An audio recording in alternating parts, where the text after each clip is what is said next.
Hello to everybody. Hello, hello, hello.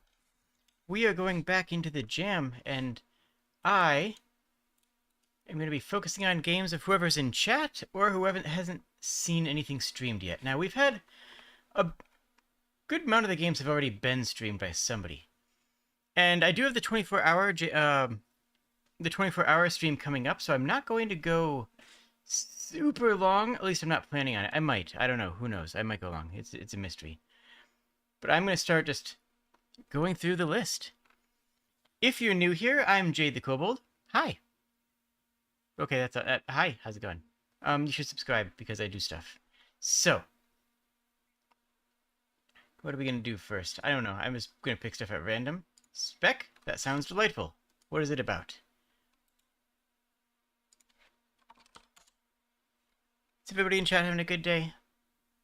Because I hope you are having a good day. This does not have a web version, which is unfortunate.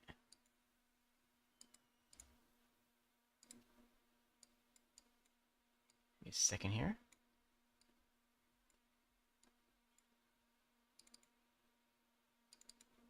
I'm gonna need to recapture the window. Let's find out.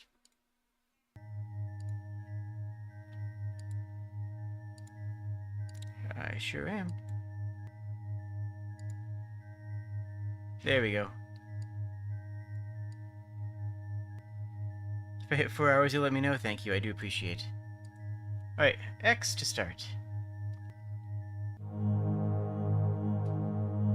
My child, you've come a long way in your journey, and your soul has been nurtured. You are now ready to begin the learning process. Everything that is set in motion will be a part of your development. Once you acquire the necessary experiences at the end of the time, then you will be ready for the next phase of existence. Grimdark. Grimdark. I'm gonna say it as war. Okay, I can move around. My energy goes down. Okay, what happens if energy hits 0? Okay. We die, and it goes to 7.2. Interesting.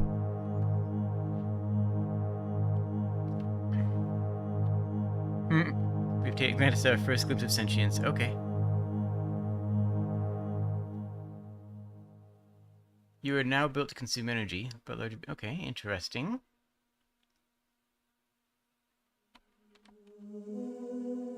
Okay, so that worked, right? That gave me more energies. Did a good thing there. Didn't actually tell me how to control the character. I'm just using the D-pad.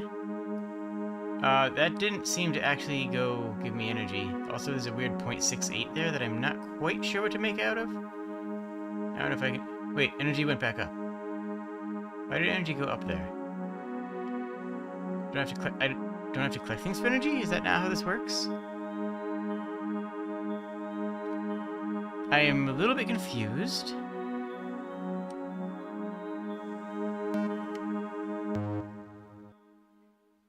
Did I do good? It's all about energy in this existence. Yeah, fair enough. Choose wisely. What am I choosing? You say choose wisely, but am I being presented a choice? Is there a choice here to make? Oh, here we go. Okay. Let's go auditory.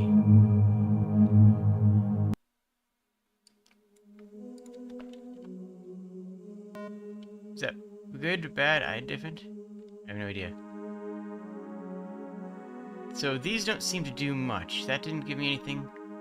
Well, is this a... That help? Hold on. I have 13, 12, 11, 10, 15. Okay, so those are good. And this thing gives me a lot. Okay. Nice, I think. I think this is good. You can probably get that last one too. This entire game has a little bit of an inevitability to it, which is interesting. Like... Wait, did that go down or did that go up? I think that went down. I can't quite tell. It is cut off on my screen exactly the same place as yours. I don't know why it's 9.32. I genuinely don't know what that's about, or why it's now a 9.4, or why it went up, because it was down. But now it's 4, 3, 2, 1, aught. Okay, weird things are happening with that energy. Let's go hearing 10. We're going max hearing. We're gonna hear everything. If it can be heard, I want it piped into my headset. Shoutouts to Velcro for my headset. Not sponsored or anything, I just think they're a really good company. Wiggle, wiggle, wiggle. Okay, and you? Well, all up to 40, so we should be able to consume everything on this page, most likely. Unless something goes super weird.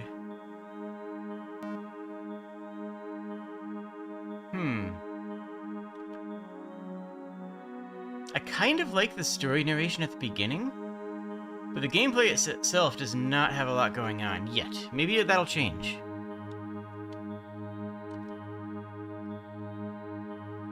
Yes, you can see the chat once enough people to talk.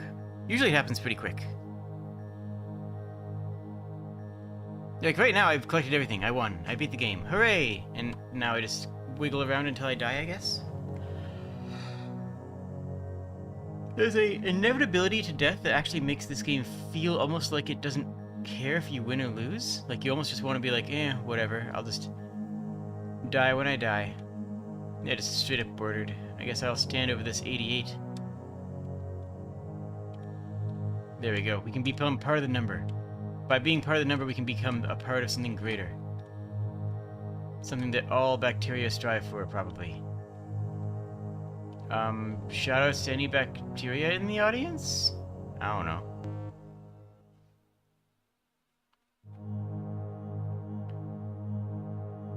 I mean, I guess we'll take a little vision? Maybe we can learn something? Not really, huh? It doesn't seem to meaningfully change... I mean, there's more things that appeared, I guess, because we can sense them. But that didn't really meaningfully change things. Oh yeah, it used to take half an hour for chat to pop up because when I was a smaller streamer. Not that I'm terribly big now, but I'm definitely bigger than I used to be. On that note, there is a non-zero chance... no, they're saying Buddhism in the sense of the Zen acceptance of fate rather than anything like that.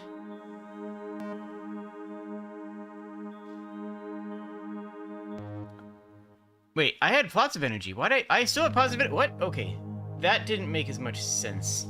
I read that as nobility instead of mobility, and it's definitely mobility, but I read it as nobility, so I'm kind of like feeling like this is a monarch. Now we're playing a king bacteria. That did not seem to change very much. We're not going to get into a religion right now. Thank you, friends. My energy is at 120 for some reason now?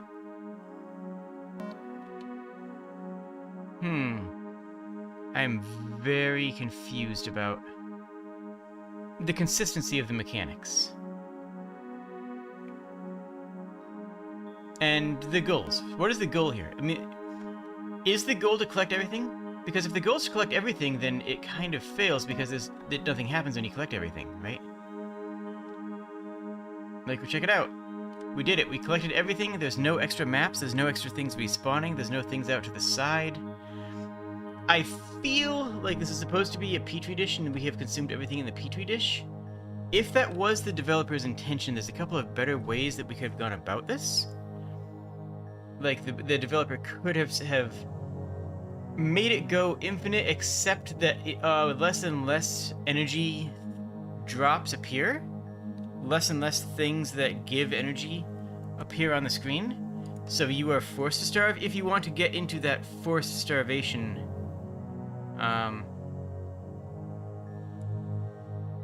mindset. If that is the developer goal, is to say, okay, now you can do nothing more until you perish. I would argue that's not a terribly compelling goal itself, But you could double down on that and say, hey, there are still things spawning, but they're not going to be enough to sustain you, and you will never be able to survive. You'll only eternally wane into darkness. That way it becomes a frantic grasp at survival, as opposed to, well, I'm just going to sit up here. I'm just going to sit on my hands for 60 seconds, I guess. So, like, seriously, what am I supposed to be doing right now? Again, we are not going to be talking about religion in chat. That's not what we're here for. I mean, I get it. I see how the conversation started, and I don't blame it. But the conversation ends here as well. Like, what is the goal? What is the... I don't know what the developer is trying to present here. But I can tell they're failing.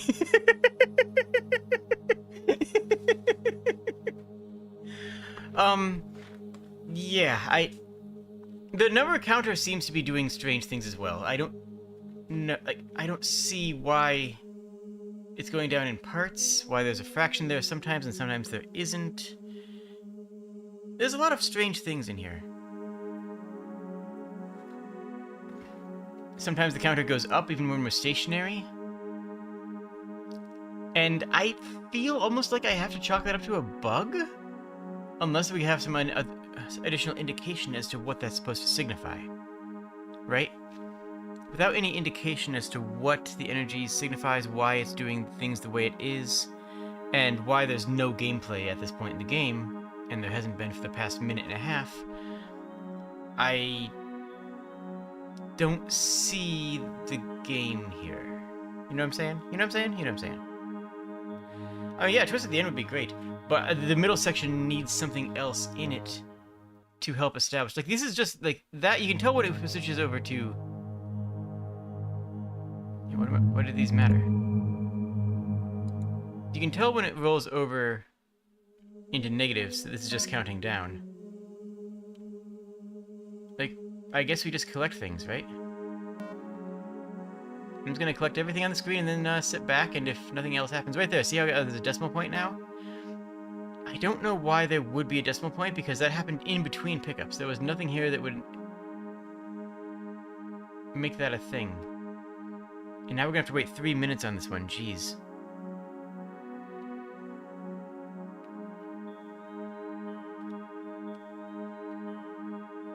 Can I go off screen? No, I cannot. I have tried that earlier. I'll try again, certainly, since I have enough time to burn. But there's nothing down.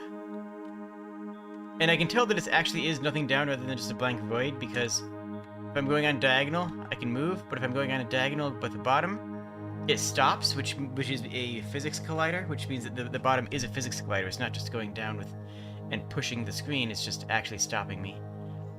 Off to the left. Nothing. I mean, if this game pulls the frog fractions on me, then heck, I'm down for it, but like...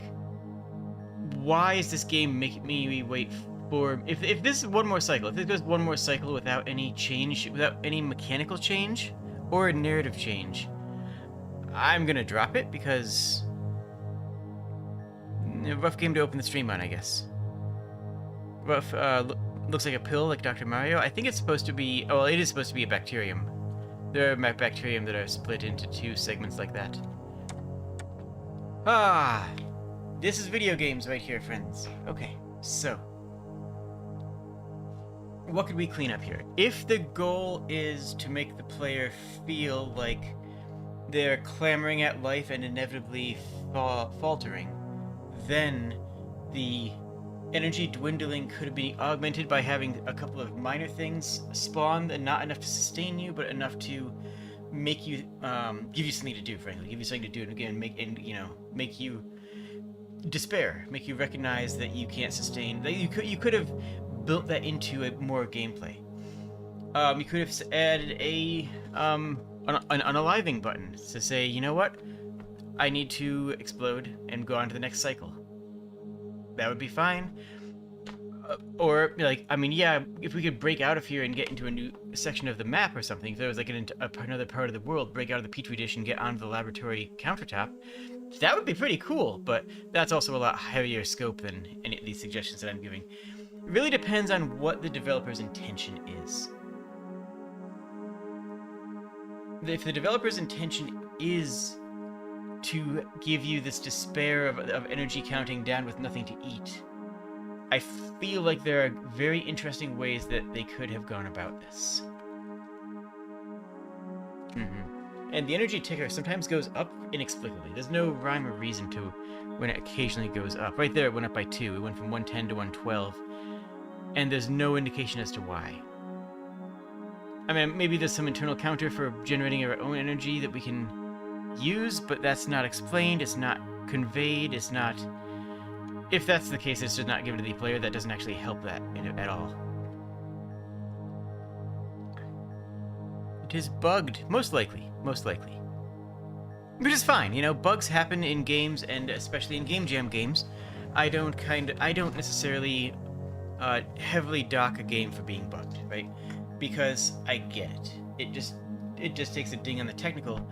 But if it's a bug that I have to wait 4 minutes for no narrative change, that's no longer that's less of a bug, and that's more of a design issue. That's more of an artistic issue. That's more of, you know, the bleeding into the other categories here. So I'll take this moment to remind you guys to like the video and subscribe. I'm actually closing in on 1500. There's a non-zero chance that I hit 1500 during the 24-hour stream. That would just be the best thing in the world. I would just be head over heels if that happened. So, whirlwind slam that subscribe button. I do stream 5 nights a week, and mostly narrative games, focusing on... You know what? This is what this game is good for. This game gives me time to plug. That's what the real virtue of this game is. It gives me time to plug.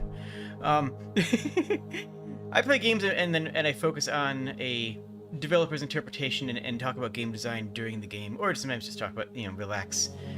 But yeah, it's a good channel. You guys should hang out here.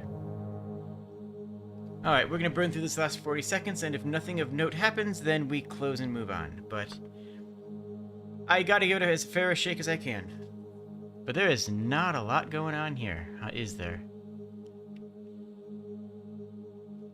And if I'm missing something obvious, if I am ever missing something super obvious, to call me out on it in chat, because it is entirely possible that I might just be blind and be like, you know, hey, have you tried hitting, I don't know, spacebar? Okay, it didn't do anything, but like, what if it did, right? Like, what if I hit spacebar and we jumped out of the, like, I don't know what would have even happened. That would have been worth the wait, but we'll find out. You didn't see nothing? Fair. If I tried F7, I have not. I have tried F7 now, it did not work. Okay.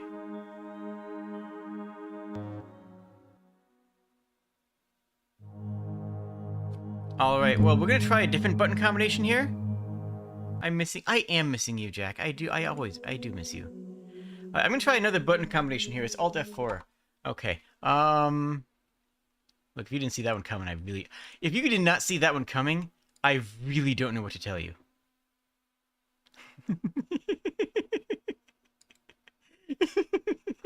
Okay. Technical's weak. There's very little going on. There's nothing that really is impressive. The artist, there's very little art here, right? This is all very minor shenanigans. One of my friends, okay, this is true. This is true. One of my friends earlier today poked me and asked me if I wanted to join them for the Godot jam. I'm like, oh yeah, sure, what's the deadline? Ah, they're a good bean. Okay. The design is virtually non-existent. Like, there's very little game design going on here, and the gameplay is even worse. Like, even the upgrades didn't really feel like they worked or anything. It is about evolution. It is about bacterium evolving, but that's a rough game. And I hope that if the developer wants to do something with it, then, well, I hope that they can figure out what to do. Because I don't see it right now, frankly. Alright. Well, let's see if we can escape. Let's see about escaping. There might be escapes. Escape? Oh, this is the VR project. Can I do a fake VR for this? Can I...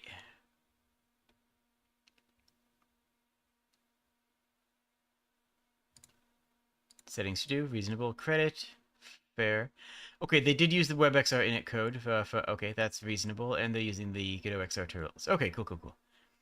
That's what I figured, but I wanted to check. What happens if I enter VR? Excuse me, it does. I think. I assume it does. Hold on. I am going to really quick...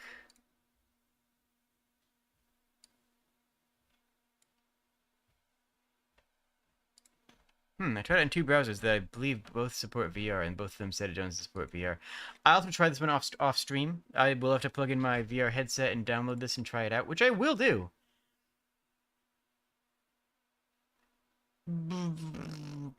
But I'm can't. Okay.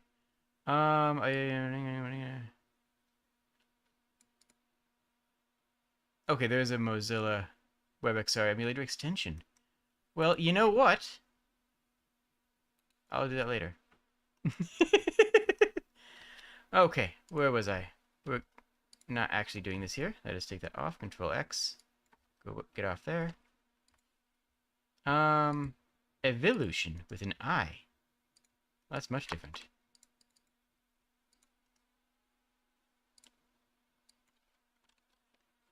Evolution. I see, I see.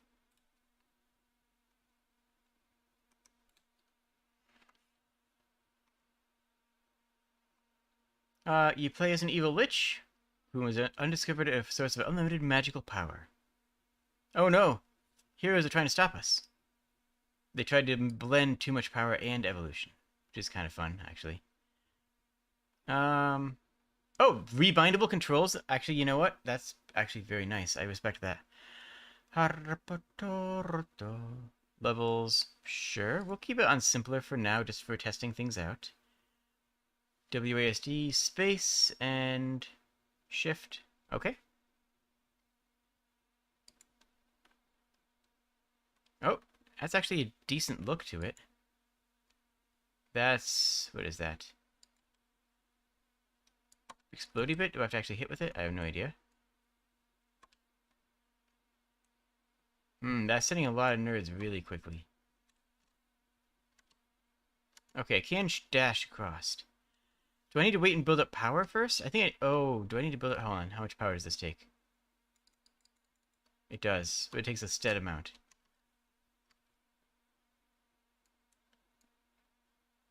That was on easier. Okay. Let's try it again. It's a pretty cool tech demo, I'll say.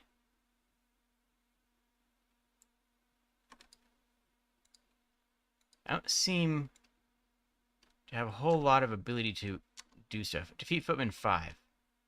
Okay.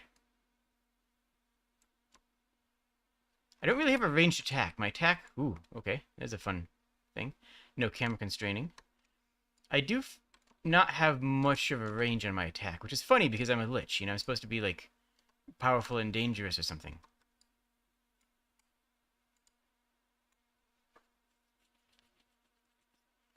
The ranger. Same thing with ranged attacks. Competent difficulty scaling is not... there we go. Competent difficulty scaling is not evolution, right? So where's the evolution in this game? We are not evolving. The enemies are not evolving. There's just... having different enemies is not evolution, right? Like, we can agree on that. Yeah, we're on simpler difficulty, and we're still failing a lot. Is this supposed to have range on it? Is that supposed to, like, go somewhere?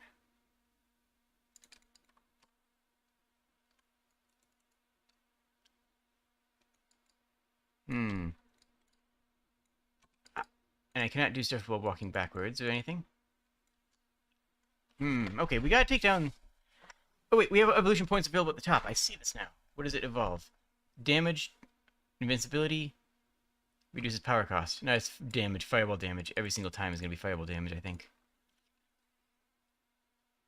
It would be nice if... There we are. Interesting light sourcing.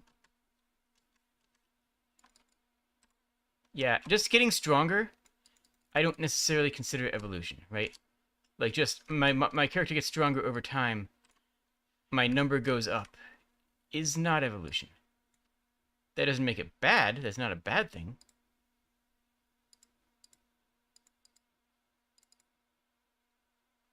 Wait, can I not do 2 upgrades? I can't upgrade the same thing twice? Oh, interesting.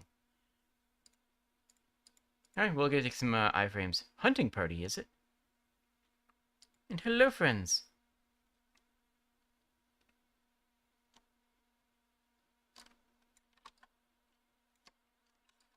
Yeah, just simply having enemies get, new, like, I don't know, how can I phrase this? The concept of evolution is different from the enemies get a bit stronger, or my number goes up, right? That's not necessarily evolution, that is just having a video game, frankly. So I don't see evolution meaningfully in this. You could argue this has, too much power, but even then, it's just, it just has power. We don't see anything that's inherently too much about it. Gotta take down the ranger first. Got him. Now these nerds. Now, we don't have a lot of range, so I am always at danger, which isn't a bad thing. I do wish either that I had range, or that I could charge it up,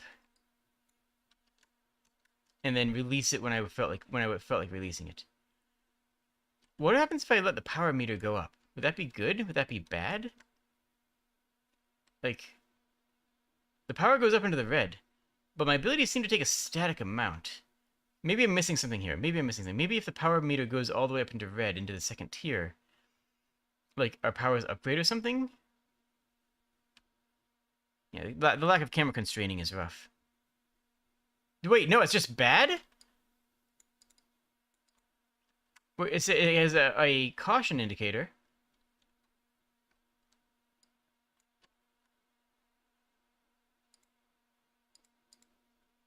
Okay, we're gonna go back into the first level.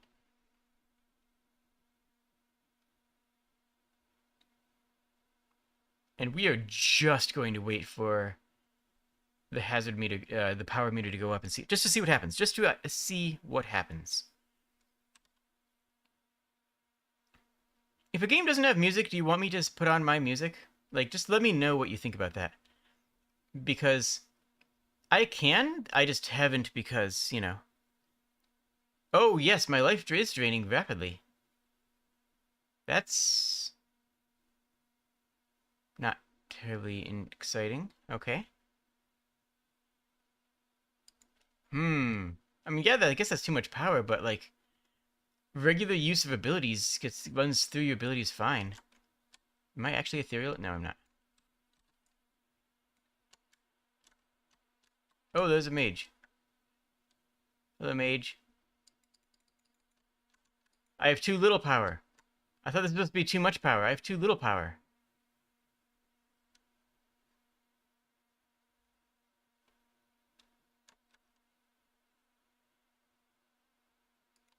Bonk.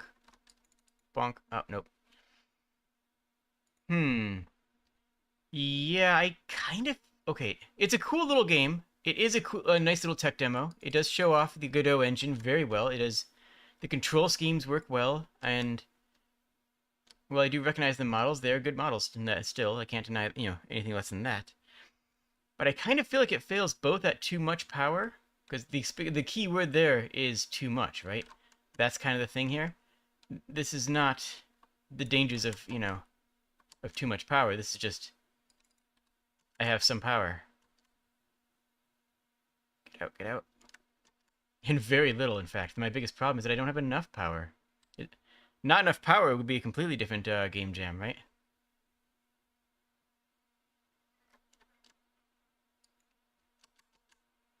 Okay, one in, one pop and get out. I like the idea of playing a Lich, But I feel like you really should genuinely be overpowered, right? I feel like if you're playing as a Lich, then it makes a lot of sense just to be like, hey, I am huge, I am massive, I am the big bad evil guy. I'm going to crush all of you. Or I think that would be, or and give you something you have to defend. You know, like destroy the enemies, but protect your lair, and then put a bunch of trinkets around here. Put a bunch of trinkets like cups, goblets, pretty things, and then power underwhelming. That's the opposite of what. Okay, and he's fine. We've been playing on simpler as well, by the way. And then say, hey, you need to defend your hoard, your stash, all of your stuff.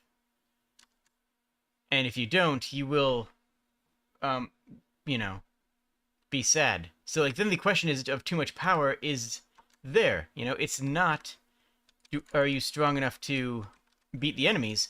That's a given. And I think that is kind of what too much power wants, you know? Can I break the line of sight? Oh, I can. Cool. Is that, you know, that hey, you're strong enough. The problem is there we go. The problem is that, you know, you want to protect your things, you know? You're too powerful, and if you drop a fireball in the middle of your room, you're going to put your nice fancy book collection that you've spent 300 years trying to put together. You're gonna break your book set. Like that would be a better example of. Yeah, the Drain Mage is not only super annoying, it's also very antithetical to the concepts that the game's working on. The idea of having too much power and then having a mage that says, haha, you don't have too much power. In fact, you have very, very little power. Plus the camera constraints are annoying, but... butts.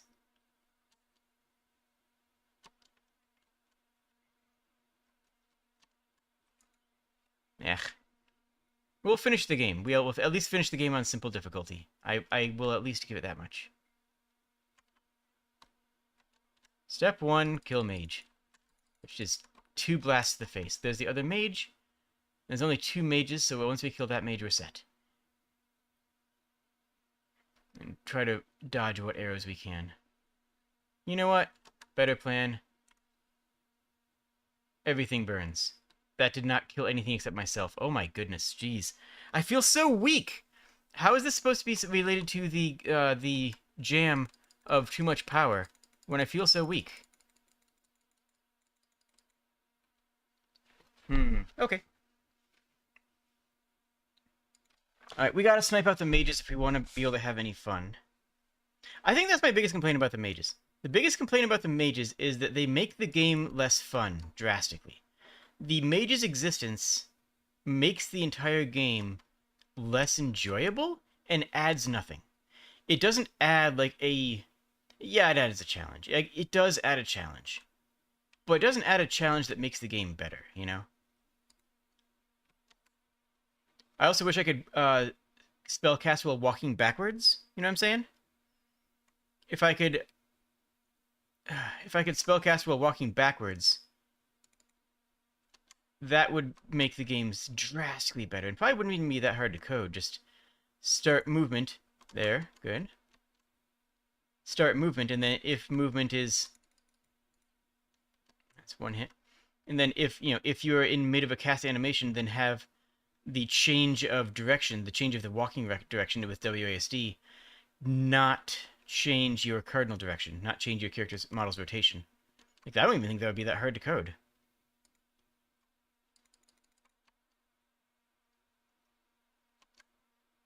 Okay.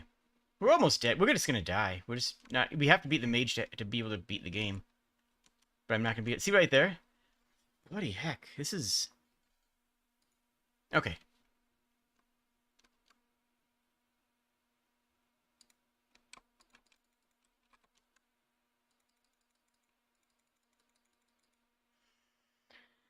Am I gonna finish this? Do I care? Do I care? I don't know. I don't think I care. Can I beat this? Probably. The fireball has no range, which honestly is just funny. Honestly, at this point, the fireball not having any range is comical. Okay, there's one mage down. The second mage spawns as soon as the first one's dead.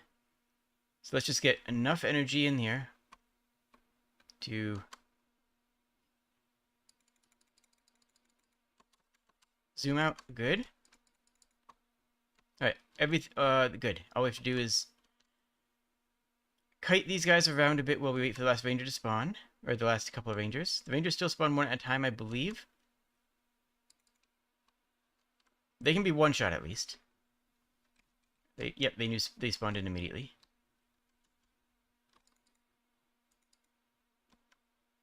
Good. Like, I guess that it does have the danger element of if you have too much power, then you could take damage.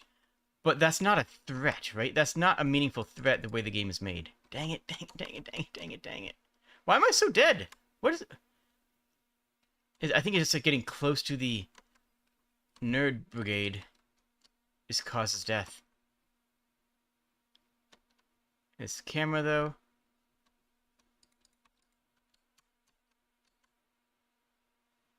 Yeah, it wasn't even an attack animation. Okay, one more time. Well, this is trying to do both themes, and the theme of evolution is non-existent, right? There is no theme of evolution here. It just doesn't exist, right? There is no theme of evolution here. Not in a way that counts, not in a way that's meaningful, not in a way that is relevant. So what I'm focusing my analysis on is the theme of... I'm basically dead. Of too much power, because that's the only one I can talk about, right? That's the only one that I can meaningfully say anything about. Because at least that I can make a statement about.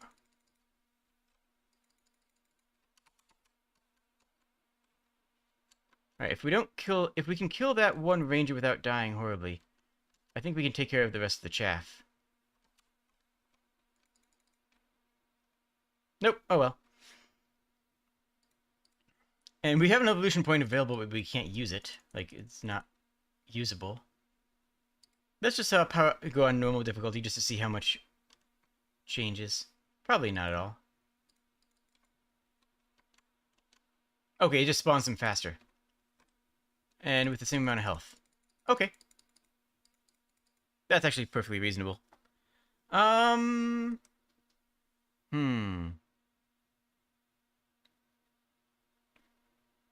The technical's pretty good. Honestly, I don't think the technical has any big issues at all. Except for the camera. Like, my only complaint on the technical is really the camera. The camera is rough.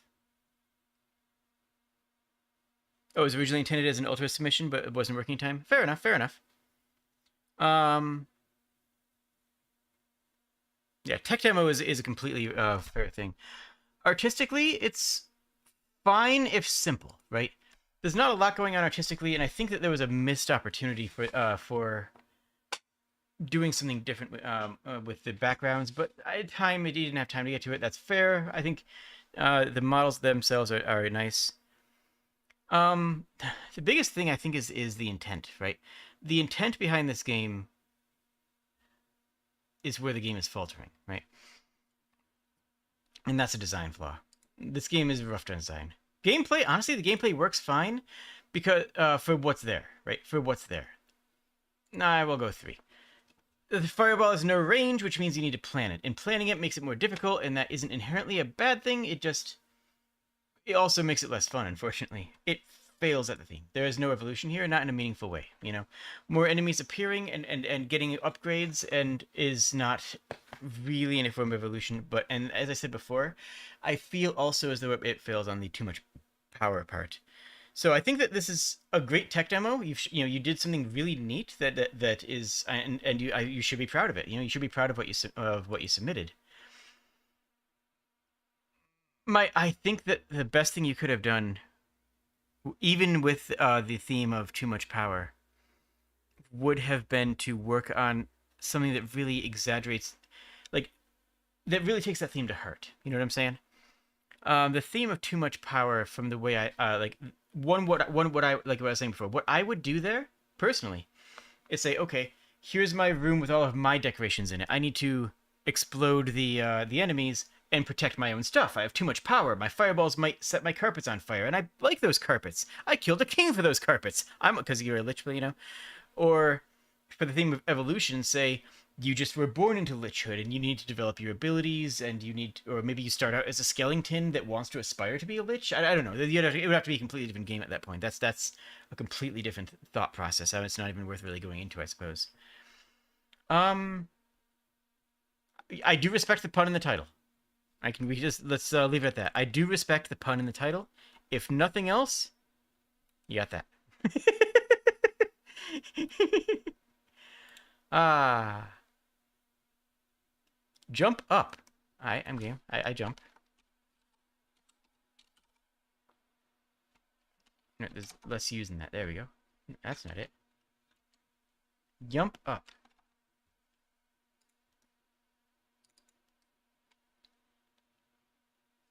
Much to learn about design.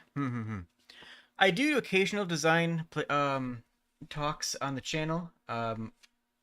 Usually when I'm playing games, like I talked a lot about Metroidvania game design when I was playing Metroid Dread, or even when I was playing Prey. Like so they like I should do more dedicated design talks, because usually when I talk about game design, it's just woven into me playing a game, which is half me giggling at fart jokes and half me talking about game design. Like it's a dead split right down the middle.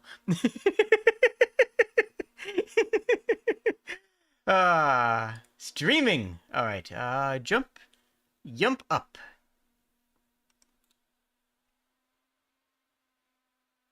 You focus on the technical side. All right. Nice. That's actually that is pretty good optimization. I do respect that. All right. Jump well platforming. Well, we'll see.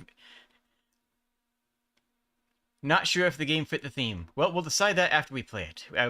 They wrote more stuff there, presumably about how the theming works, but I'm going to ignore that first, because I want to see for myself, because if I can't see for myself, seeing it in text isn't going to help. This is very similar to this.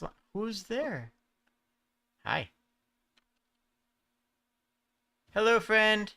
I am very lost. How'd I get here? I don't know. An ancient ruin? Cool. I fell down a hole. This is going pretty quickly, by the way. It has no limbs. I want limbs. Give me limbs. Can I have a limb? Yeah, help me. Give me a limb. You can help me a lot if you have limbs. A pair of legs? Perfect.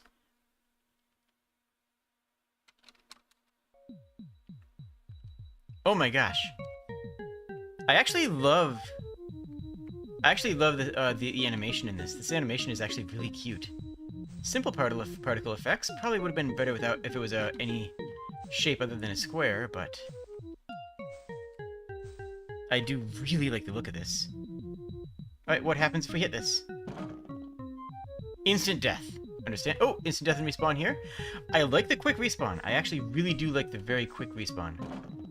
Okay, we have legs, but we do not have boots. We cannot jump on enemies. Also, I recognize the tile set, I think. Is the tile set an asset that they used? Because it might not be, but I feel like I recognize it.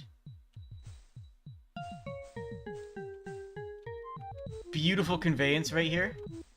No need for dialogue, no need for text. Beautiful conveyance. Here, you need to double jump to get out of here. You get a double jump.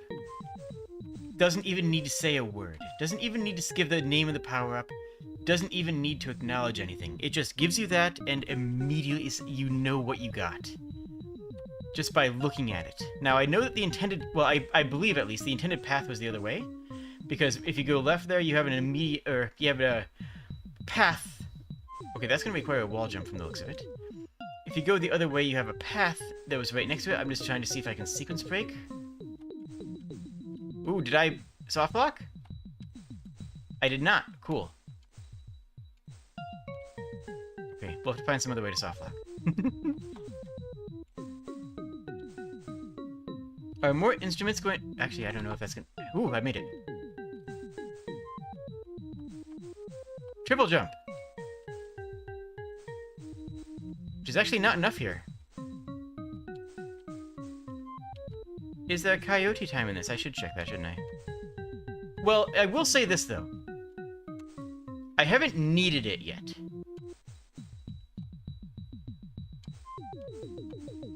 So there is a type of coyote time. Okay, there is a type of coyote time, though it is not the kind that we usually think about.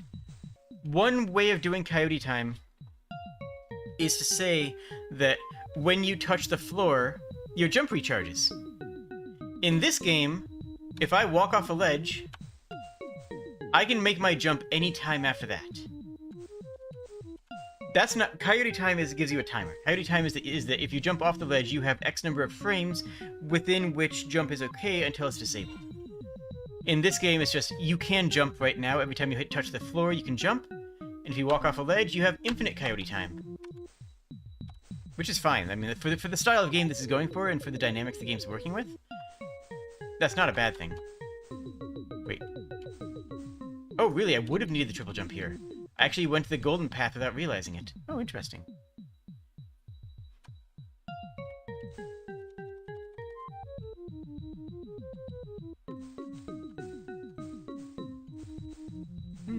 Well, there's a thing up there, and I want it.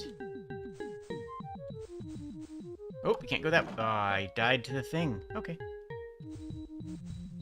It does put me all the way back here, which is fine.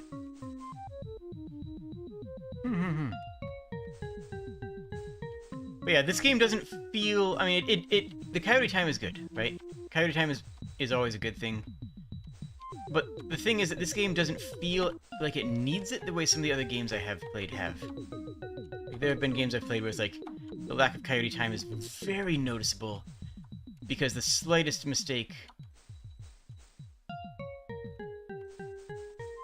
Wait. We're just stacking jumps. We just have 4 jumps. Okay. I guess that's fine. I mean, the voice promised us legs. It didn't promise anything else beyond that.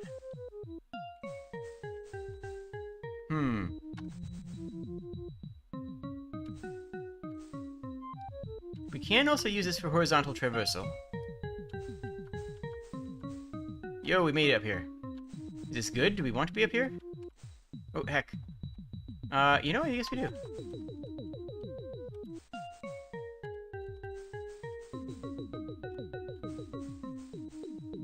Hello, weird spike thing. I'm sure that you kill me.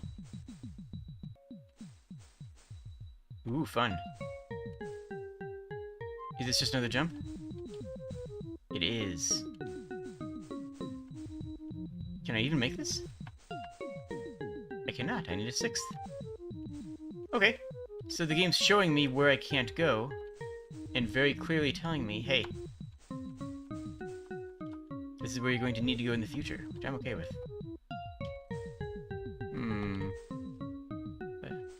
Can I make it up here now? No. That's going to require 8, looks like.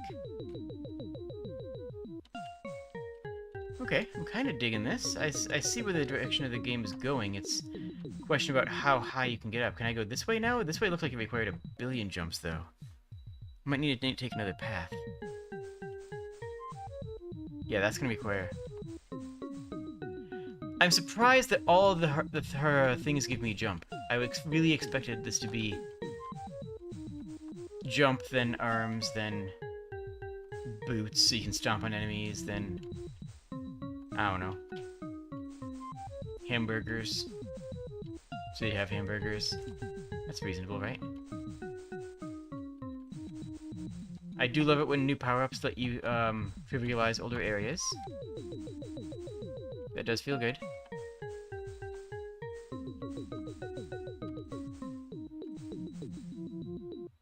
Okay, where are we even going? Hello, you. Music is very simple, but I think it works. Also, I just noticed that these actually do have some source lighting on them, which I appreciate. Okay. We're safe. Are we safe? We're not safe. We're safe-ish? We're safe adjacent. You know what? We're kind of safe.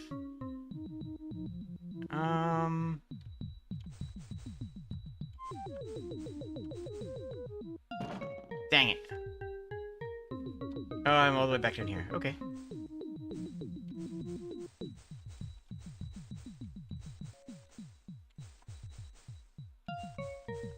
Is this Metroidvania? Kind of? I guess... in part? I don't know. A little bit. It has a little bit of Metroidvania in it.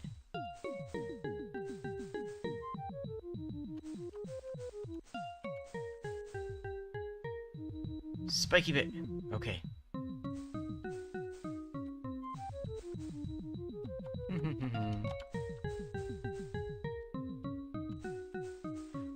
There we go. The classic power-up, the hamburger. It's true, though. Like, it is true. Think about the number... Dang it, lost that one. Ah, butts. Think about how many games have used a hamburger as a power-up. The answer is a surprising number. I'm not even counting as a health. I'm just actually talking about... Well, I guess that was as a health. Now, where do we go? I think I know where I need to go. It's just a very difficult platforming segment. This has got to be where I'm supposed to go. Can I? Almost that. Okay. It's worth checking out, at least.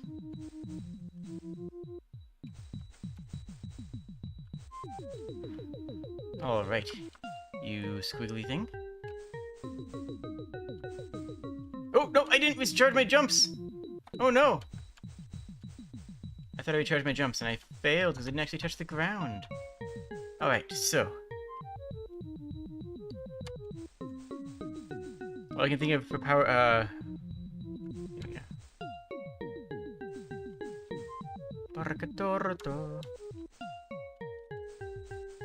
I'm liking this, though. The music is cute. The parallax scaling in the background is very simple, but also very effective, right? It doesn't need to do more than that. It just needs to have... it just needs to exist at least a little bit. Right, just a little bit of parallax in the background goes a long, long way.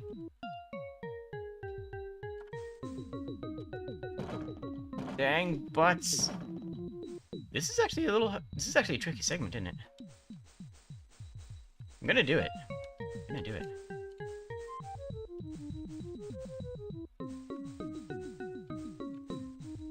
I do like the tile map a lot. The tile map is very nice. And I hope the tile map was made for the GameJam. I'm not I can recognize the style of the tile map. I'm not saying that they used an asset on it. I'm not saying that. But I do recognize the style of tile mapping that was used, and it's one that I like, basically. Okay. This is gonna be a thing. This game might get to top 5? That'd be cool. I don't know what I'm supposed to do there. I mean, I know what I'm supposed to do there. It's very obvious what I'm supposed to do right there. I'm just, like, struggling. I'm absolutely struggling with it.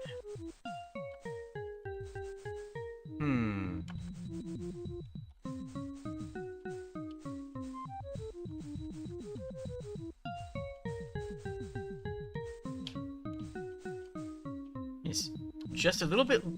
it's just long enough of a track back to really feel threatening, right? Because it can be difficult to instill a sense of loss in a game where you lose nothing, right? What do you lose when you are playing Super Mario Odyssey when you die, right? You lose nothing. You lose 5 coins, and it puts you back like 10 meters tops. Ha! There we go. You lose virtually nothing off that situation.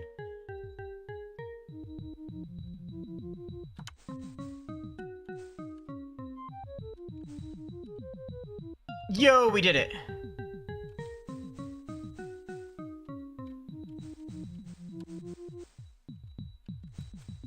Okay, so now what? Well, now we need to get out of here.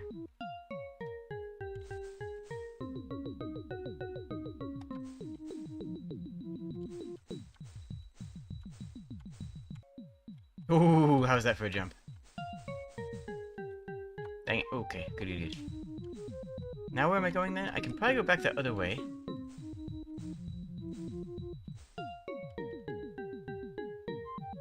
Perfect, calculated.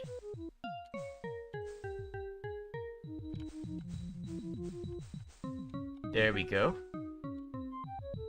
And you have to realize how the jumps work for this to make sense. Right? Oh, Oh, that's actually just ground. Oh, okay. I thought it was gonna make me do a trick there. That one moves really awkwardly slowly.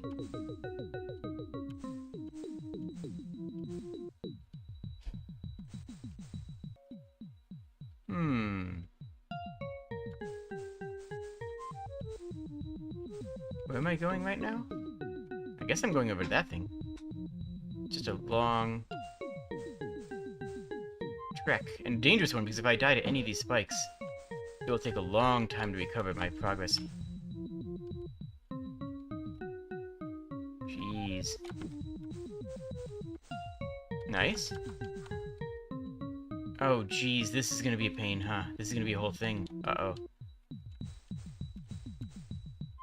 Yo! First try.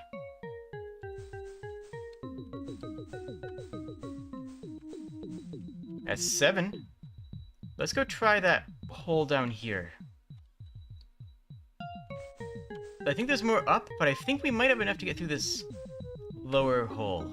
Maybe. Maybe? Maybe. Maybe.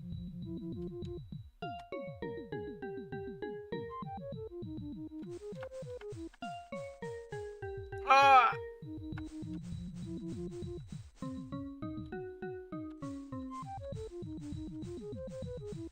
Nope, not yet.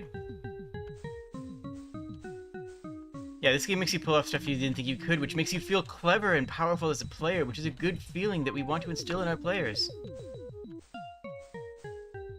Right? Like, that's a very good thing to make the player feel. You want your player to feel clever. There's a reason that the guards in Skyrim are dumb, right? There's a reason that that guard AI is so difficult to nail. The best guard AI is the guard AI that makes the player feel clever while keeping their suspension of disbelief. And that's not an easy thing to pull off. The best guard AI makes the player feel clever for circumventing it, without actually being difficult to circumvent.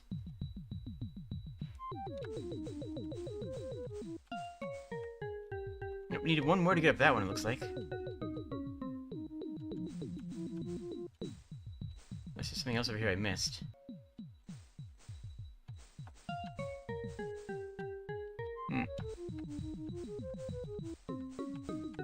Nope, can't get that way. Oh well. Okay. Okay,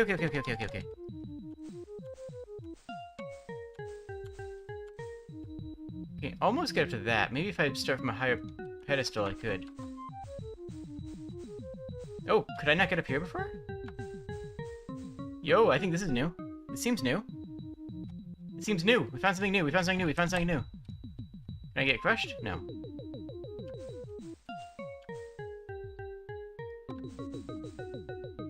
We can also hover for so long.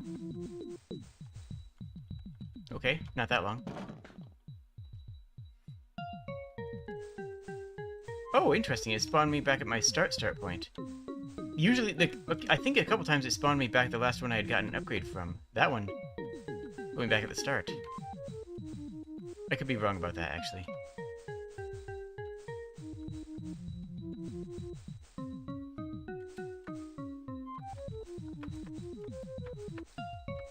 Yeah, this is where we're going now. Oh, you always die at the spot? Oh, okay.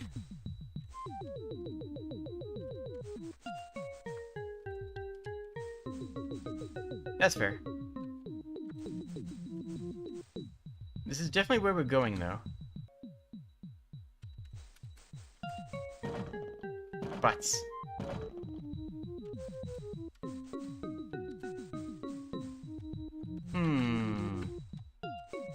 What else can I say about this?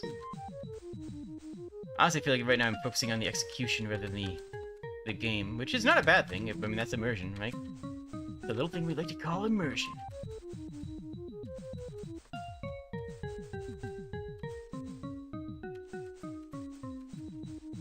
There we go. Alright, that'll come back this way. We might need to wait multiple cycles for platforms, it sounds like. Or just die. We might just die. We'd also just die. That's fine. Yeah, the platforms are super sketch. Or at least my ability with them is super sketch. One of the two. And I'm good at video games, so it's got to be the platform. It's the bug. No, I'm joking.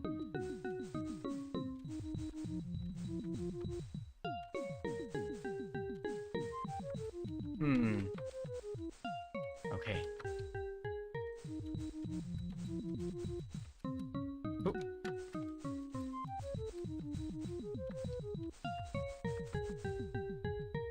Interesting.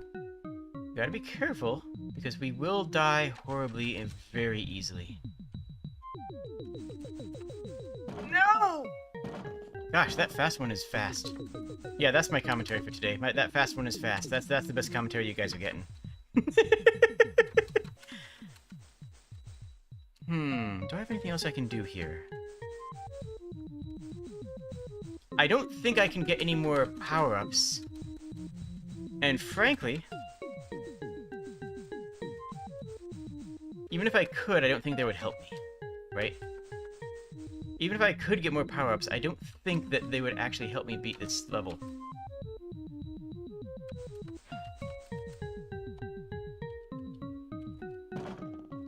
I don't... that's rough. So, the diagonal makes it come in at an angle that's hard for me to gauge. Oops. That one happened. To be fair, I beat Melania and Lady Maria both on channel, right? Come on, I get credit for being good at video games. Melania is a hard video game. Melania is a very good game. Okay. Although there has already been a game this jam that I was just beyond my skill level. Nope. There already was a game, this game jam, that was just, I had to say, okay, I do not have the skill to pull this off. Okay, that's what I need to do. I see now. If this thing's at a crash course, I just need to float. No! Okay, fair.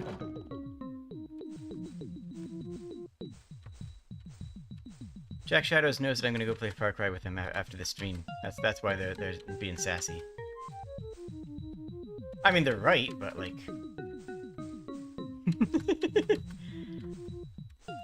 Alright, so where am I going? Same plan. As soon as I get to that point, I think I need to jump off and just hover. Use my skills as a platformist to attempt to not perish. Yeah, I can even go around that. Nope. Gotta be careful, gotta be smart. Gotta do a smart brain think about this.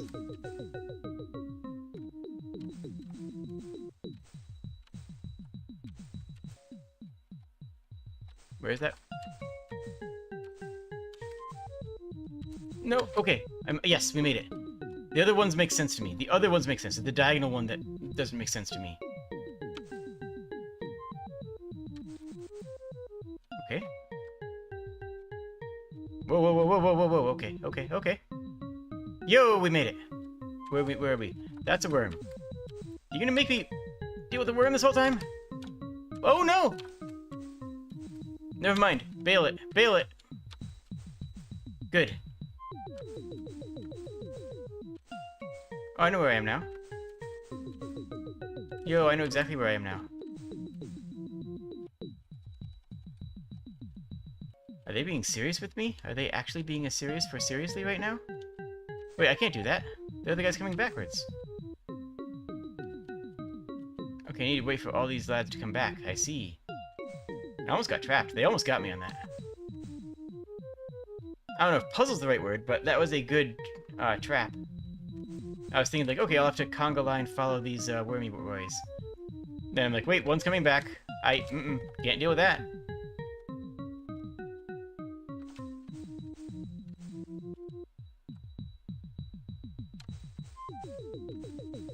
This is a much different challenge here, too. This is much more focused on execution. Oh, I can almost make it up there.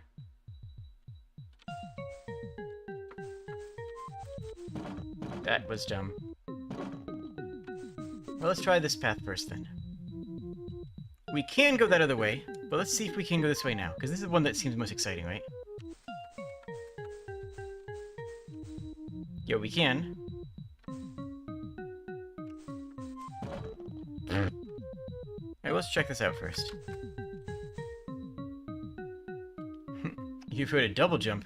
Let's try octo jump.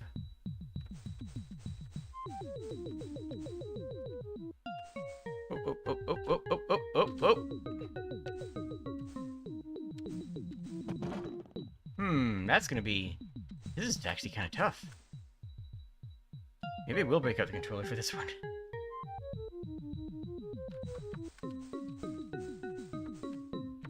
Oh, right, 8. Whoa! What are you? Where do you come from?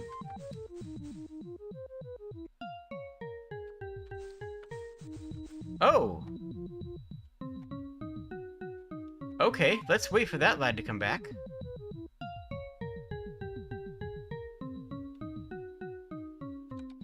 Wiggle, wiggle, wiggle.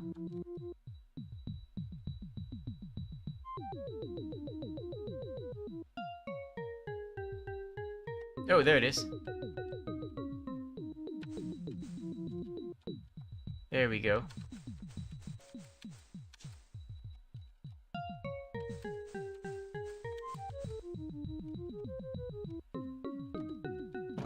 I made a mistake, but that's okay, we can do this.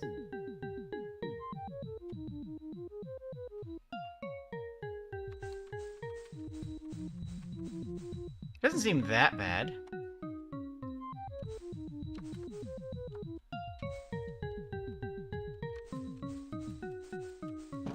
Dang it. Okay. That platform is our lifeline. If that platform goes away, we go away. We need to follow it, and this is a timing puzzle. Timing puzzles are fine. Auto-scrollers are fine. Fight me. I would have added a trigger here so that whenever you walk through this section, the platform spawns. They're guaranteed, so you don't have to wait for it.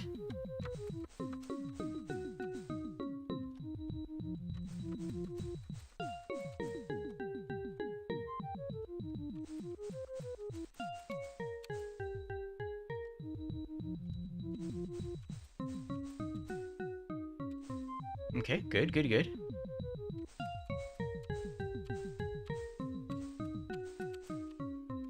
Yo, no! I almost... Okay, I had that. I got robbed. But it's fine. Okay. So, does this game have enough mechanics in it? Is the question, right? That's actually a really interesting question. Because it only has one mechanic, really, but it has incredible level design. Like,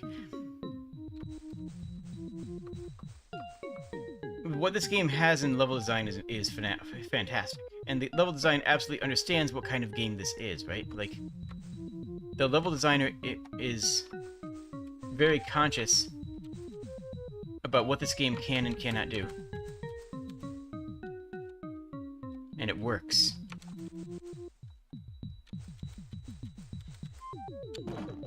Beans. Because one mechanic and they did it great. Right, exactly.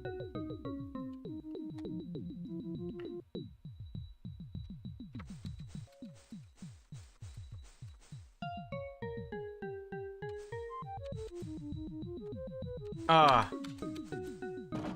Okay, yeah, I went for it. I saw that it was there. I thought I could get to it in time. I was wrong, but that's okay. I could finish this here. Also, you can't smash the spacebar, which is I like. If I smash the spacebar, I can't go as high. I have to jump at the top of my jumps, which is something that most gamers will recognize and will realize innately, but still feels natural to somebody who might not be a gamer. Right? That still feels right.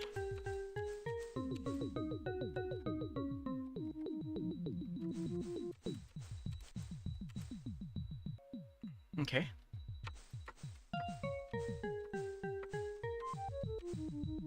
Easy.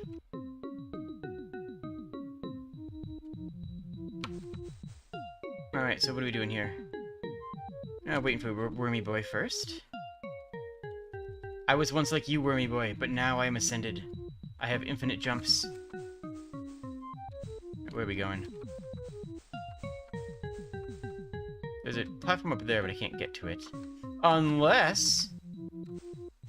Oh, hello. Oh, hello. Oh, I see what's going on.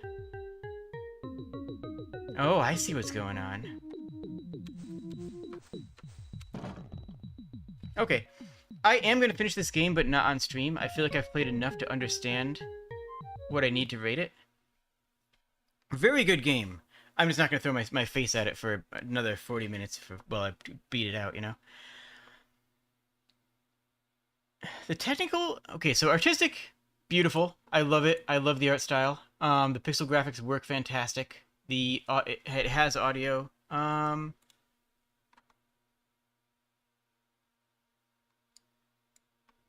Oh, max jump is 8. We actually had max jump. Design is actually phenomenal. Gameplay is very good. Feels crisp, feels responsive, feels effective. I like it. I don't think it really fits Evolution. And while the technical is good, it doesn't really it doesn't do anything above and beyond. It does it incredibly I'll go for it. It does do it incredibly competently, but it doesn't really go above and beyond on that front. So, like, I like that. That's a good game. Alright, where are we going now? Golf? Heck yeah. I'm playing golf. Everyone loves a good golf game, right? Right?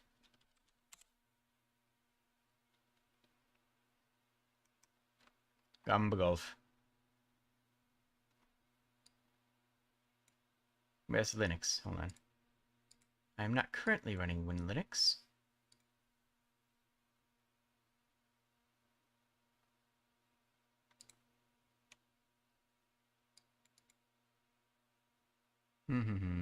One sec here.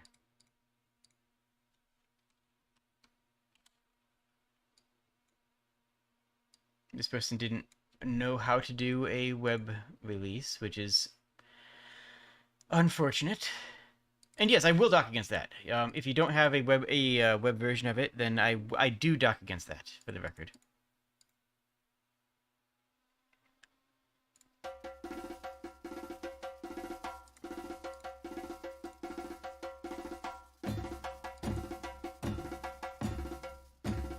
Alright. Good night, Daniel. The VOD will be here.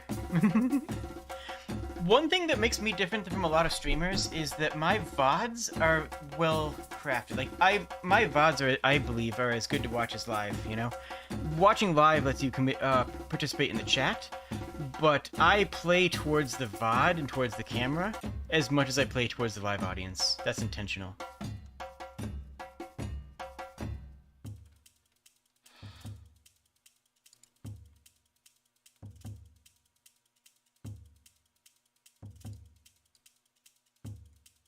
Okay.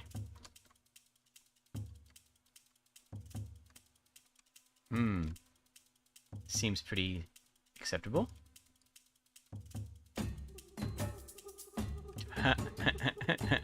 I see. Wait, oh, GT, I actually have to change the power level manually. I was expecting it to do the normal thing where you... Oh, okay. Okay, so you can't overpower. I was expecting it to do the normal golf game where you hold it down for a few seconds. You know what I'm saying? Okay, we gotta go a lot less.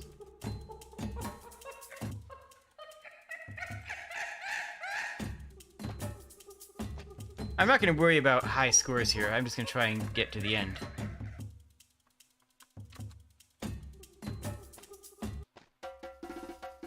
Cute particle effect. Oh, that's a fun level. Oh, I like that level design, actually. Not that. No, stop that. How do I reset that? I guess I don't. I guess I have to live with a little bit of spin now. Oh, there you go. Good. Whale on it. That didn't do as much as I thought, but that's fine. That did enough.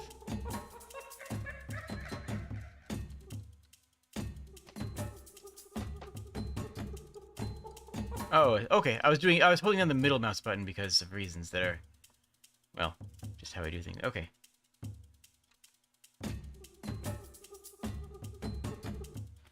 Hey, that worked. You know, nice. I'll take it. I'll take it.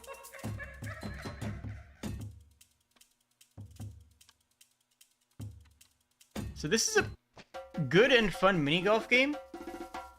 I would have liked for it to have the classic mini golf control, or the classic golf game control of hold down or press once and then press again for power level. But setting it manually does add a much better way of controlling it.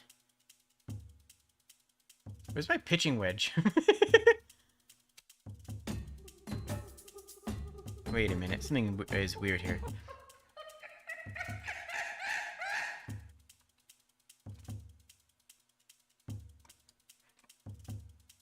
What am I doing here? Wait, okay, now it's pointing up. It wasn't pointing up before. Is that a thing that I had control over? Did I have control over that? I actually don't know.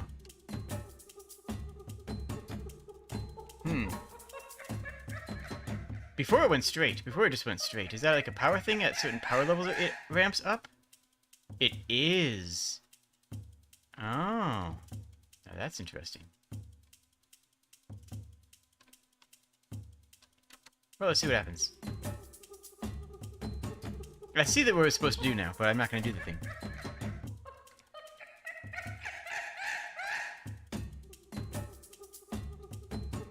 There we go. We almost got there. And yeah, if you don't... And there. Needs to be a little more powerful, right? But not too much more. So let's try that. See what happens here. Almost. A little bit to the left yet.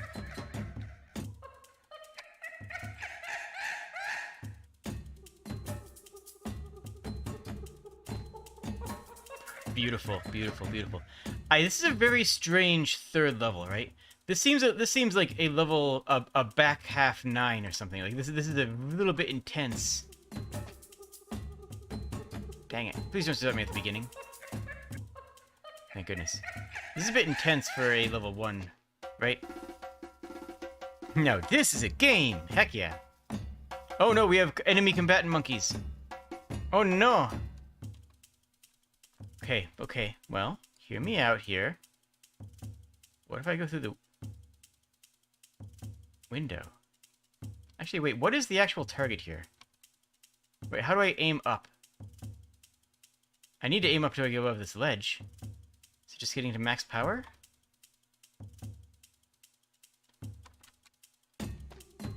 Okay, okay, okay. Alt doesn't... Oh, Alt is a... Okay, that's just a... Okay, I got it. Oh, I see. It's W in there for that. Okay, well, let's go... Let's skip that entire monkey business over there. Oh, nope, I have to go up there. Got it. Actually, no. Now let's find out where this goes. Let's see what happens. Let's see what happens if I go and sink at a different hole entirely. Ah, beans. Like, I see what the game wants me to do, but that's not happening. That's no longer happening. I'm curious about what this is going to do.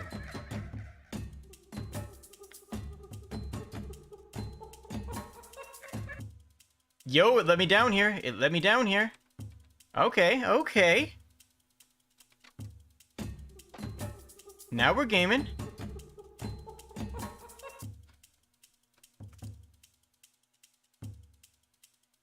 A little bit of texture tear here. Not a big deal. Alright, what's gonna happen?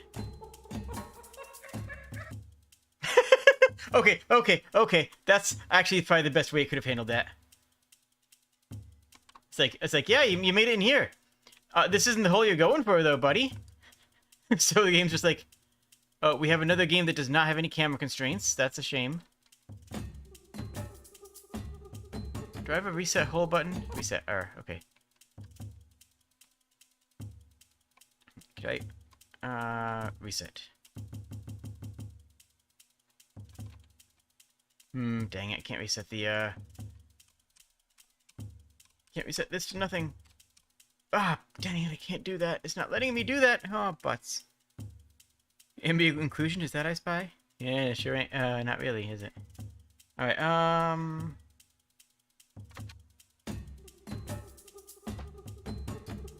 and obviously the cool answer would be to go through the window up here, but, I'm not that cool. I'm sorry. You might be looking for other cooler things. Oh gosh, I got absolutely robbed.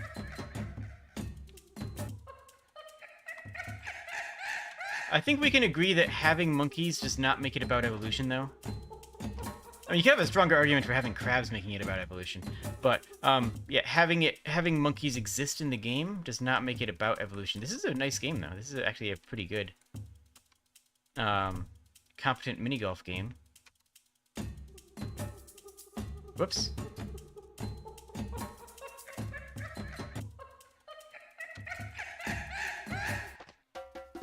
Okay.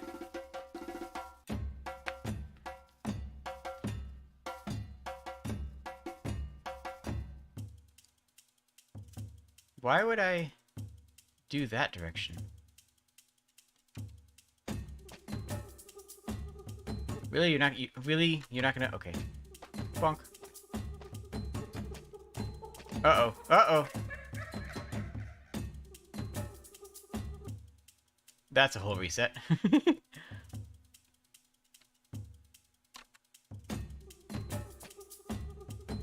Dang it. Okay, we'll try this again.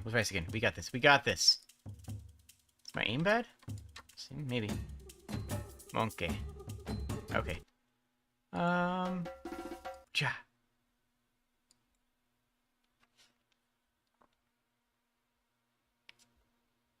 The technical works pretty well. Honestly, all the mechanics work. I don't love the game design behind it, though. Like, I don't know. Something about it is going a bit weird. Yeah, it is a 1 out of 5 theme. This is not a game. This is not a game about evolution. Monkeys existing is not a game about evolution. It's just not. Like, it's a cute little game. I enjoy it. It's not bad. It's not a game about evolution. It's not a game that was made for this jam with the jam theme of evolution. The models are great. They're cute. I like the monkey models. They're low poly. It's effective. It's fun. Gameplay, I'm a little split on. On one hand, it doesn't do the classic golf game conveyance, but it doesn't have to, right? It doesn't have to have the exact multiple convex colliders. I'm guessing it's just a 2 capsule colliders that are latched to each other. I'm assuming. I don't know for certain, but I'm guessing it's just 2 capsule colliders. On one hand, it doesn't do the control scheme of a standard mini golf game. On the other hand, it doesn't need to do the normal control scheme. On the other hand, the control scheme exists for a reason. It's very effective, and they don't really seem to have a reason to change it. They're not changing it with an intentionality, right? But I guess we already get to count that as a doc design. I'll go here on gameplay and keep it moving. Bullet heck. I have questions about this one already. First of all, why is a bullet heck? Oh. First of all, there's multiple games with this exact title, right? Like, this is not a unique game by name, at least.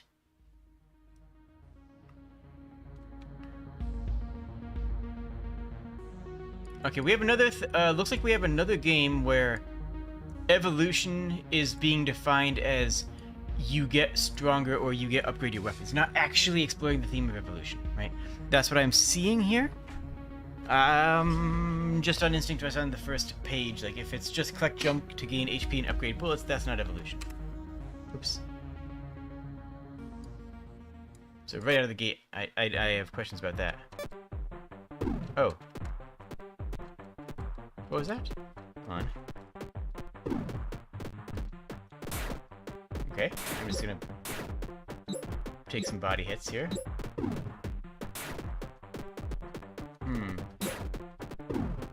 Hello, friend. Where's my... Oh, I do have a health. Oh, I have... Really? Health is a numeric? That's an interesting choice. I do like the way that the power-ups home in on you. Okay, so now it auto-fires when I hold it down. Or maybe it did before and I just didn't notice, actually.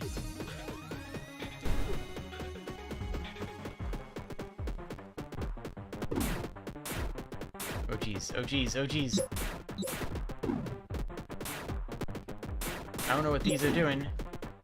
But they seem to be collected when I collect the other ones. Oh, that's a fancy new gun. I like it.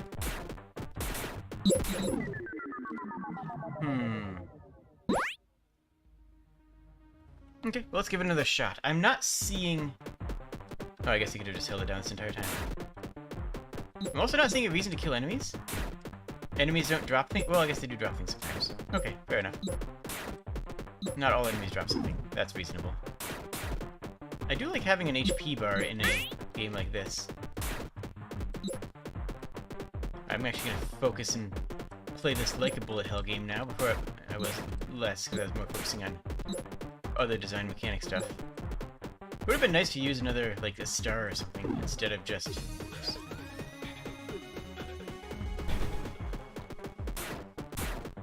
I pressed left shift to dodge once, and it stopped working. I don't know if that's broken. Oh no, it just has a cooldown. Do I know what the cooldown is? Is there an indication of that? I don't know, but I got my fancy gun. It's fancy. I like it. I like fancy things. Oh, I'm taking some extra health damage. Okay. So one common thing in bullet hell games that a lot of people get wrong... Ooh, that's actually pretty cool. Is that bullet hell games are highly crafted, right? Bullet hell games don't just throw a bunch of things in random orders. There's a very clear pattern that you need to follow, right? Bullet hell games have very specific patterns that you need to follow to be able to win. It's not just a matter of saying, hey...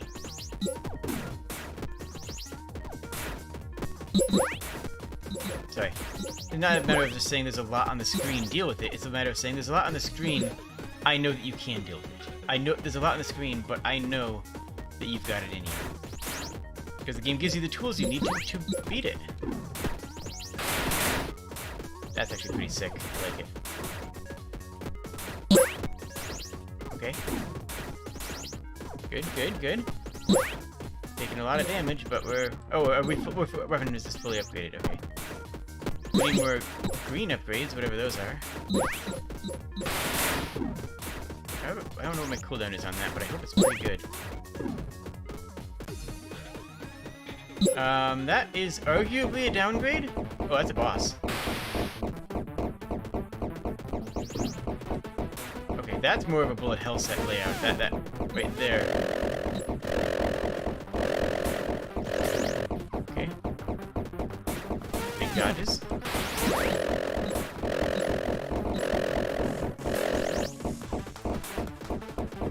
Dodge. Oh, D. Oh, that was not good.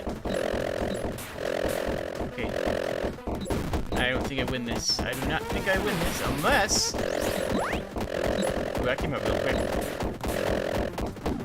Are we winning this? Nope, we're not. Okay. Okay, okay, nice.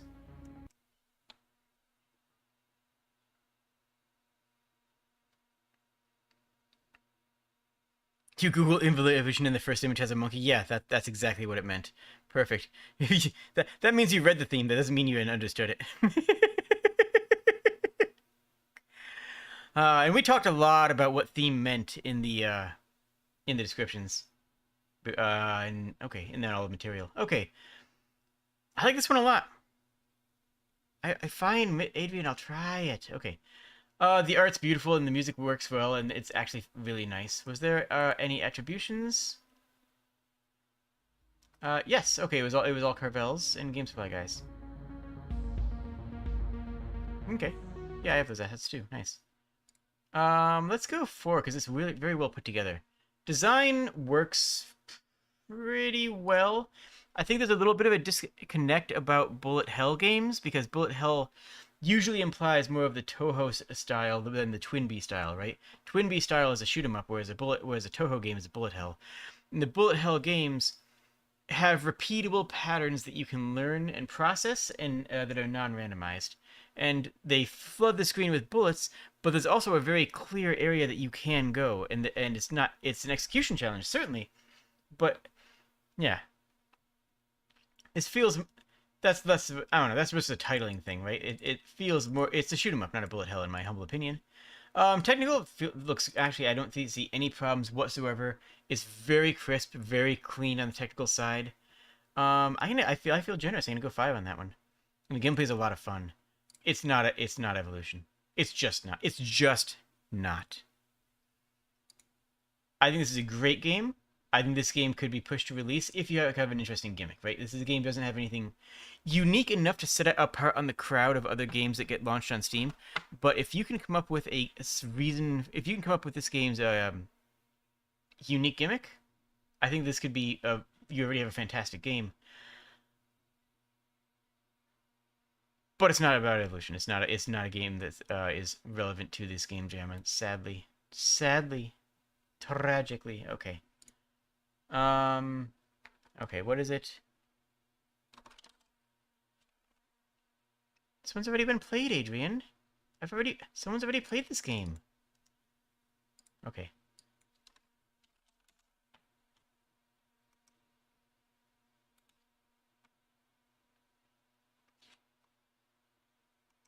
What do we got here? It was played, but it's worth it. Okay, fair. Also, if any devs are in chat and you want me to play your game, hit me up. Just say the word. Left, right, space control, or yeah, okay.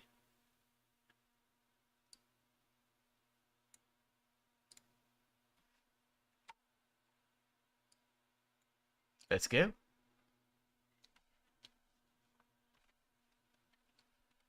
I love it when Godot games say left control and left shift, as if Godot could understand that. Godot can't make pinball games. You know this. Simple options, they exist. Controls are, yep, not rebindable, but here. Alright, 530 million years BC. I like the Mega Man-esque background. This is audio. Very quiet. Eat the krill. I do not have an attack. Oh. Oh, look at that animation. Nice use of squash and stretch. Nice understanding of animation, general animation principles. I assume that thing murders me.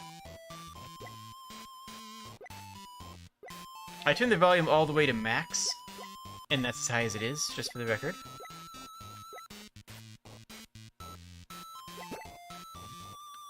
Now let's try bumping into this thing. You kill me? Yeah, you do. Okay, just checking.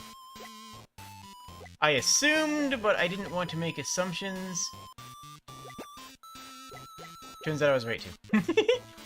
I mean, it was conveyed well, right? It looks very unpleasant, and it has the same color as the very obviously spiky spikes. So it was conveyed well. It was just me testing it anyways, because I wanted to be certain. Because I've played games with poor conveyance so far today.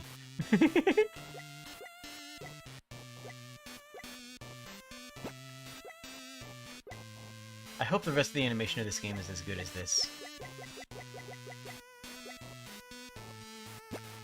Now, is this procedural? I'm assuming it is. What we got? Evo maxed. Oh, okay. Alright. Oh my goodness, that's cute.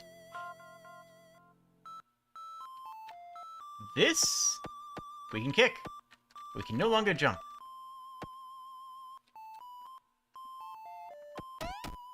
Okay, so those are bad. That's bad. Are you bad? That thing's bad too. Okay, everything's bad. Oh, we evolved by kicking things, not by eating. No? Maybe. Maybe? Looks like we evolved by kicking things.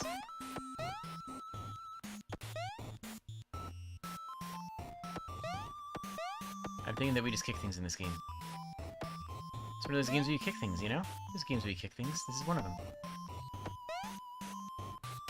Oh, right. Do not walk into those. Now, the first game reminded me very, very much, very obviously, of a Game Boy Classic, right? Something that I love and am intimately familiar with, right? I grew up with a Game Boy. This section of the game, I should say, is very clearly inspired by Adventure Island, the old Hudson Soft game. I mean, if I'm wrong on that, let me know, but I can see... It seems clear to me that this is inspired by that. Ow, beans. Wait, did they add an invisible, difficulty system? Hold the phone. I'm gonna have to try this whole game again and check. I think this game has an... I had 3 health at the beginning of last time, right? And this time around I started with 4 after I died once. Does this game actually have an invisible difficulty system that scales the amount of health you have with the number of times you died? Because if so, that gets major props from me. I mean, it could be wrong, or maybe that's not what's happening. Maybe I just wasn't paying attention. That's 1000% okay. I think I had 4. Honestly, I might have.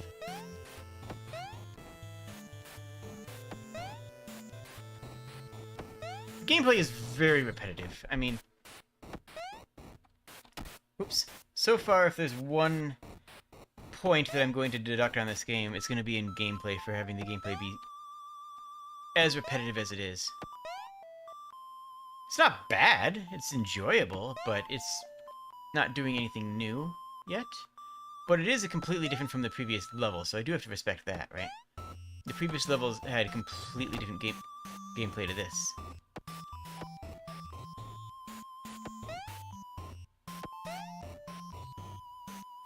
Now, how do I evolve? Do I have to make it to the side? Okay, so it does lock the screen after I get enough.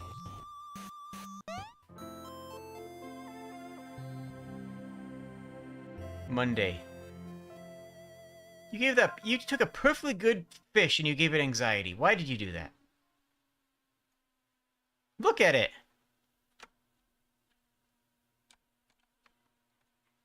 You took a perfectly good fish and you made it sad. Evolve quite faster? No, it's about the same pace. We went from 400 million BC to 2 million BC, to 200 million BC to present day. That is the same grouping each time. Work core. We put the work in work.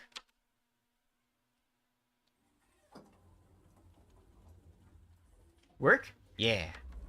What button do I press to be awkward? It's all high. Oh no, no, they're talking. What? You're talking to somebody in an elevator? What an absolute madwoman. What is she What is she doing? Is she okay? Is that a cry for help? I think that's a cry for help.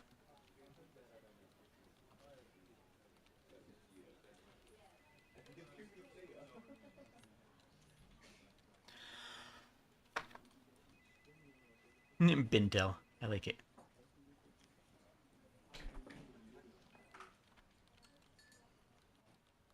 Move all the do. Oh gosh.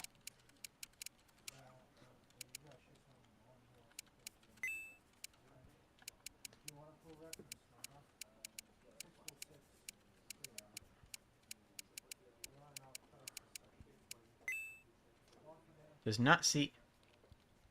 Oh, I see what it's saying now.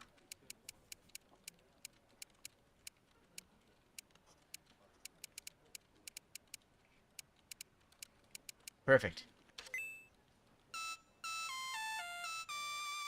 Cute. Cute play on the music audio. Let's get out of here. What do you say? Yes. Wait, is that the mad woman who actually talked to me in an elevator? I don't know. Maybe that seems a bit unhinged. I don't know if I can go with that.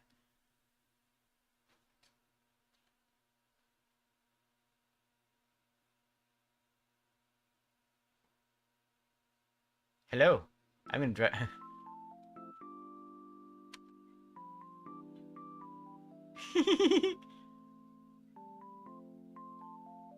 Yo, Eve, come on in.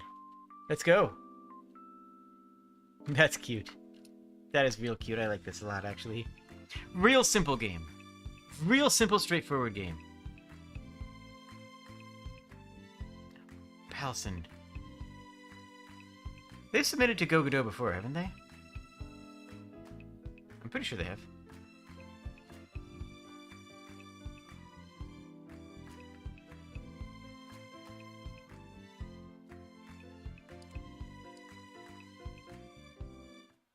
I'm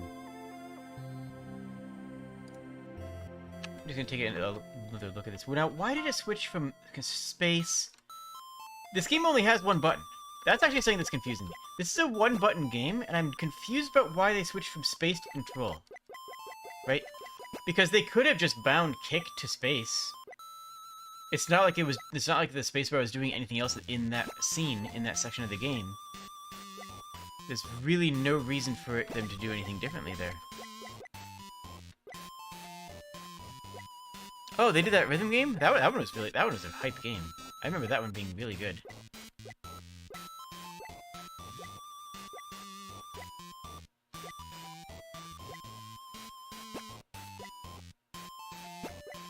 I want to get back in there and try mucking around a little bit in the last level again. And I don't mind going through this level. I don't love the second level.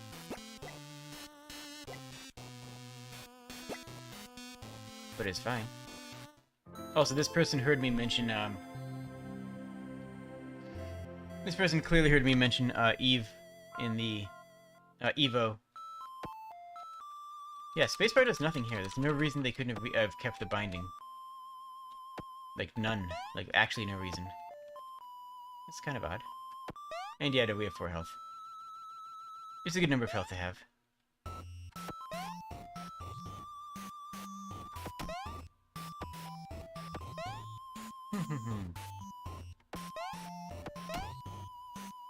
We're damage boosting. It's a speedrun strat. You would understand.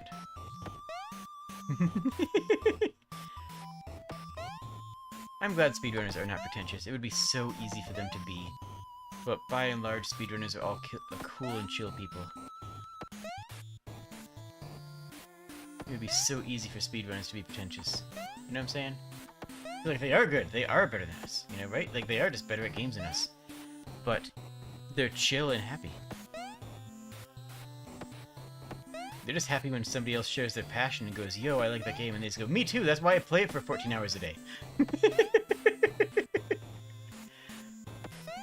Shout out to any speedrunners watching this. Like, seriously.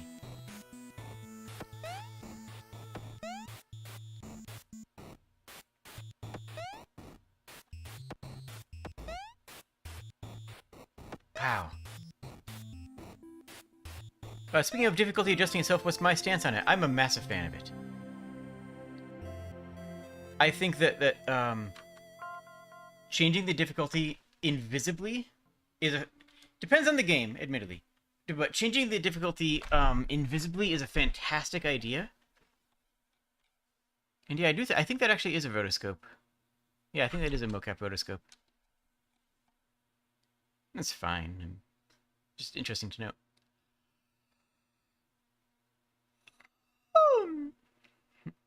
I've been rotoscoped before.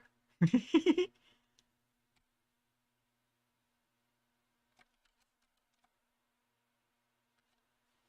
we're gonna try and... Okay, so we can send the car sailing. That's cool.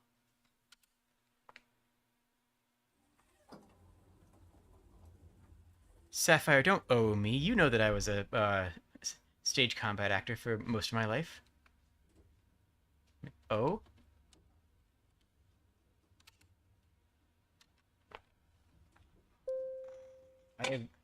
I've been mocapped for stunts.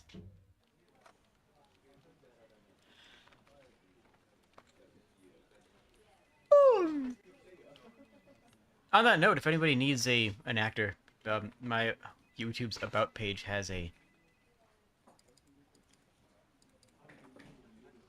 Has my professional contact info.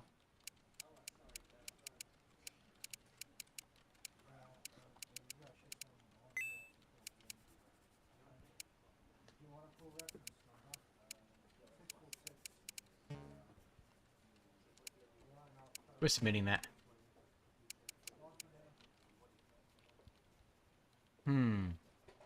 Is there anything else? I'm trying to think about if there's any secrets here. Like, we could do A1, B1, C3, B3, E4 and submit that way.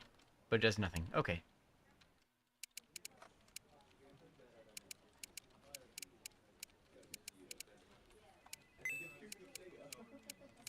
Alright, so you know what we're doing this time, right? You guys can, I'm sure, already sense what we're about to do here.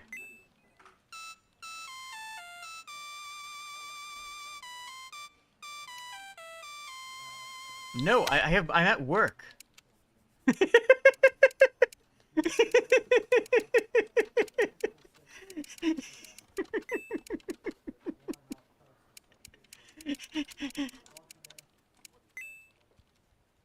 Okay, there we go.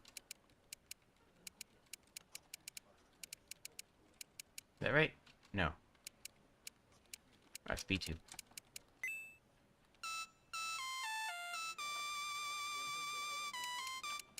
There we go. No, Look, Eve! I need to pay my mortgage!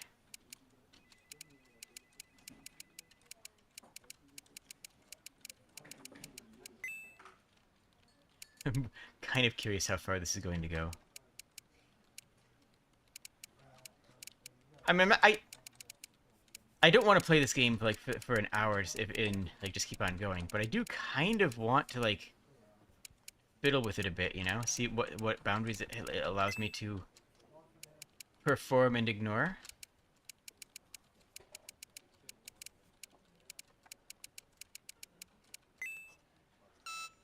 Infinite Excel game. Eve, look, I need to pay for dog food this month. All right,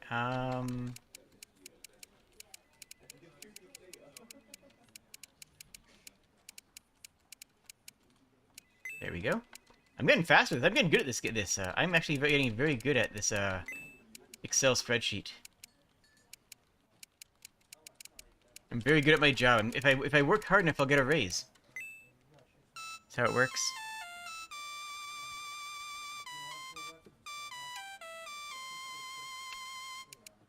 I don't know. I'm just gonna go a little bit longer, see what happens.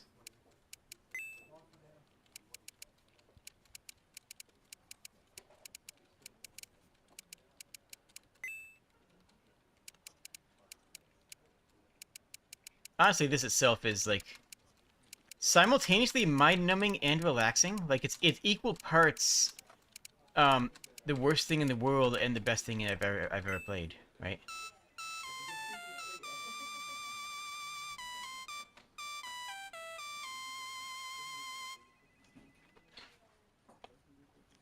Eve, we have to deal with capitalism here. Alright, okay.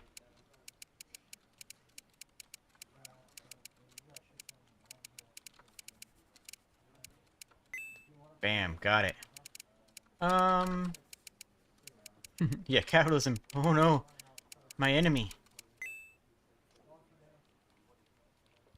Oh, Eve, Adam Eve. I gotcha, I gotcha.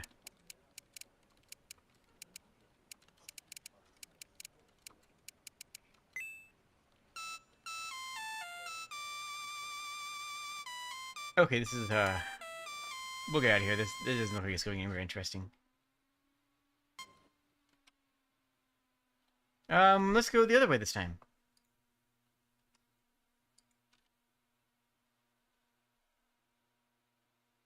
Okay, then. Understandable. Have a good day.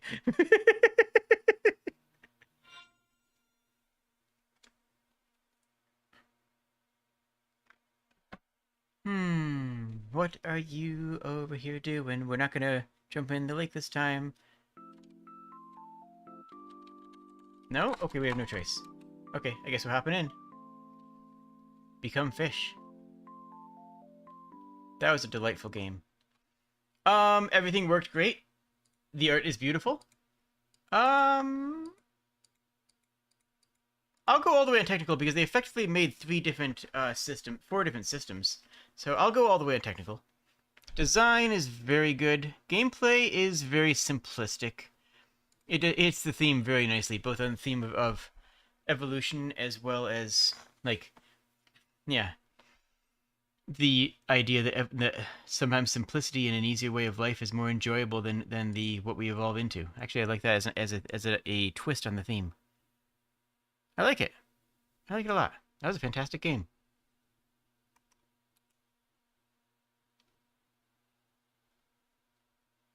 I played Atomic Dwarves. Why isn't that in here? Oh well. We may never know. I just played Evolution. Okay, this must be bugged somehow. Well, let's try Chameleon. Maybe this one this stream.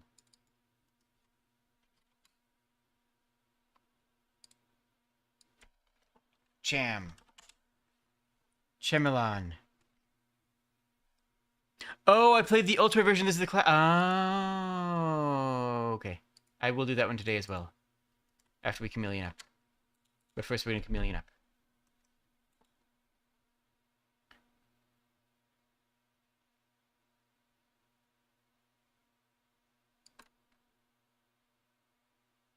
There's a note about a bug there, but I did not read it. So, we'll see what happens. Controls. Wait. Did I do this? Wait a minute. Hold on. No. Okay. What do we have here? We have a little Zelda-esque style, which I do love. I love Zelda style in games. We have a little swishy slash attack. Right mouse button does nothing. Oh, hello? Are you friendly? No, you are not friendly. You hurt a lot. Can I hurt you? Seems I cannot hurt you. So what am I doing? I am a chameleon. Obvious conveyance for being a chameleon would be that I can hide somehow. Oh, gosh. Okay, this is getting intense pretty quickly. Oh gosh, that's getting crazy intense. Okay, that's way too much. So the one on the right we might be able to do something with. Although it didn't seem like my attack was doing anything. There was no feedback on my attack. There was no impact, no hit noise, no knockback, no health indicator. Okay, no, there's nothing. I can't do anything with that. So this one over here seems like it might be the only one I can actually do. Yeah, I'm guessing I have to unlock my spells, because I have 1, 2, 3 spell slots, right? I'm assuming that's what these look like. Let's avoid these. I guess the only indication of which way to go is the fact that going towards the right is most natural for most people who read languages that go from left to right. Not seeing anything of note, and I'm not seeing anything that lets me do anything, you know? Rock. Again, the power of rock. That lets me put walls up.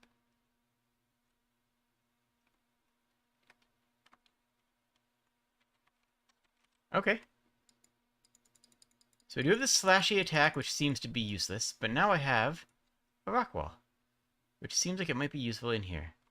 Oh, geez. Okay, that's still crazy intense. This was intense too, so I don't know.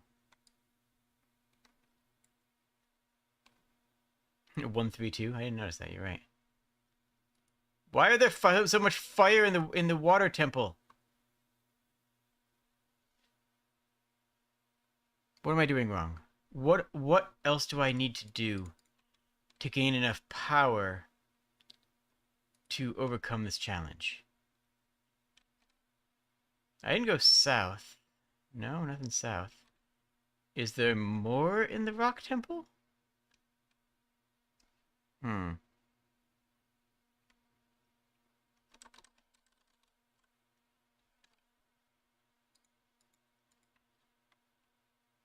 Am I supposed to do something with rocks? Is rock better? Worse? I mean, there's nothing I can do there. I'm getting killed instantly. There's no... There's nothing I can do to stop that, right? If I come up here to this fire castle then.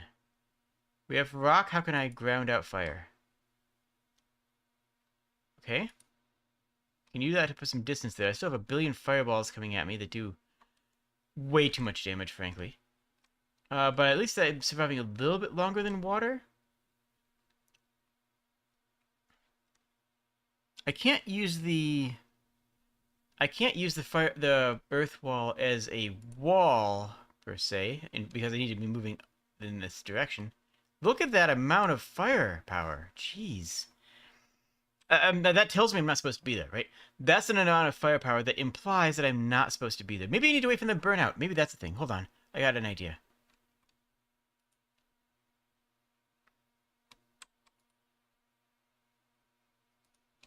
Ah. What? Wait, what? How many hearts of damage did that do? I think I just need to wait for that fire barrage to end. Okay, that's my new plan. We're gonna go in here. 1,000, 2,000. Yeah, that does stop those. Oh, jeez. I mean, it still hurts like crazy. No, that can't be right.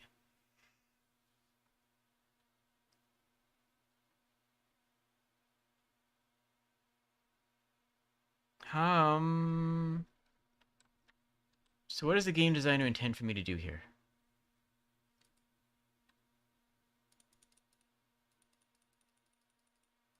That's not it.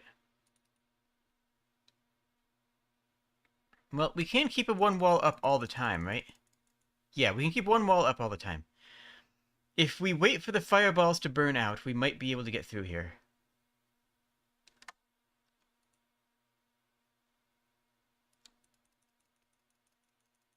We're just going to keep on doing this until the fireballs stop or we run out of mana. And if there's still fireballs coming, then I'm just going to assume that this is literally unbeatable. Okay. Nope, I don't see it. I don't see what I'm supposed to do. There's nothing conveyed, right? What is the conveyance of this level? The conveyance of this level, frankly, is death. Can I push out of myself out of bounds with the wall? You know what? I hope so.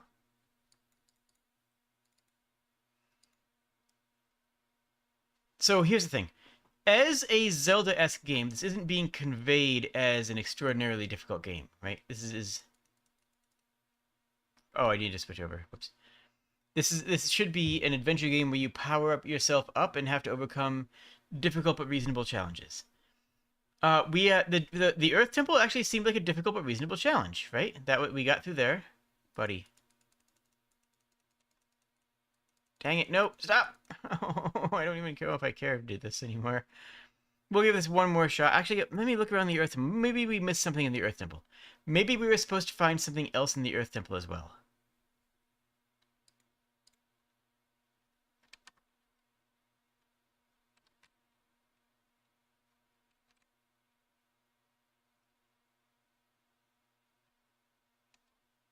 Okay. Um...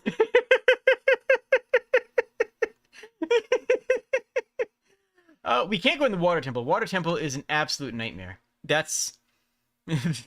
That's obviously we're not supposed to go in the Water Temple. It also seems obvious we're not supposed to go in the Fire Temple, right? Like, obviously we're not supposed to be in here. Is there another button I'm missing?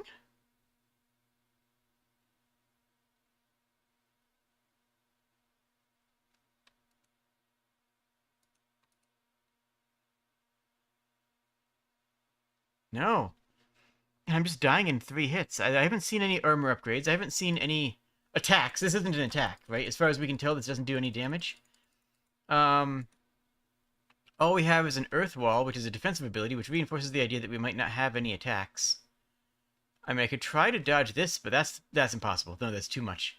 That second room gives you an extra set of flames, wisp flame boys, an extra dragon, and still has relentless fireballs. So this is untenable. That's untenable. Destroy fireballs with my... I can try, but my attack doesn't go up, right? My attack goes sideways.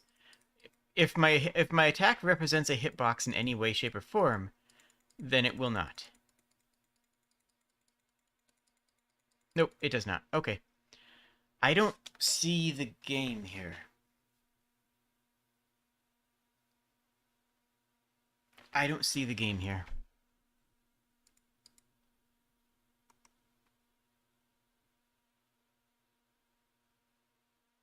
I'm just gonna sift through this, see if there's anything I missed. Yeah, everyone's just saying how absurd it is. Technical's fine. Artistic is actually pretty cute. Design is catastrophically bad. It's just the design is a complete and utter failure of design. There's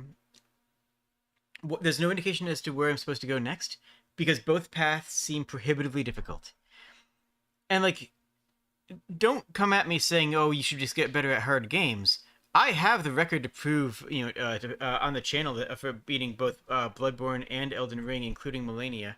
I've beaten I Want to Be the Guy. So if you want to talk to me about doing cheesy hard games too, I've beaten I Want to Be the Guy. I can do games. This is not a situation of that. This is a situation where the game is just sending an inappropriate number of attacks at you, and it's kind of trash. All right, gameplay is low. Theme, there's no theme here. There's nothing about the theme. There's nothing about evolution in here. I'm sorry to rip on your game, but my dude, that's not balance. That's not how you do level balance. That's not how you do conveyance. That's not how you. There's a lot of things that's not how you do. I hope that you can resolve some of these issues, and if you do, let me know. Lost species. I will take a look at that. Lost species. Collect essence. Do an escape your loneliness. Oh. First game jam and first almost finished game. Congratulations on both. AD space EQ. Let's get this a little bit larger here. There we go.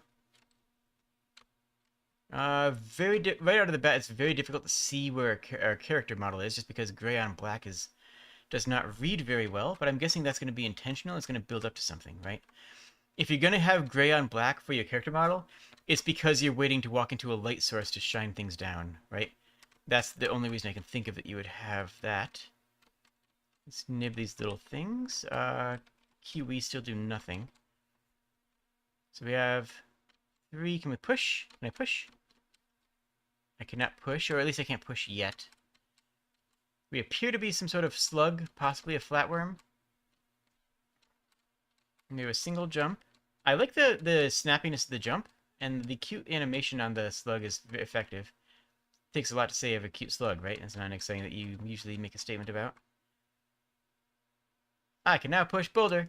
Okay. Oh, wait. Oh, and we have 4 arms. Okay, that's cute. You can still barely see it. I'm still waiting for the lighting to change enough that we can see it. Nothing doing there. So we're still waiting for that lighting to shift so that we can actually see the characters.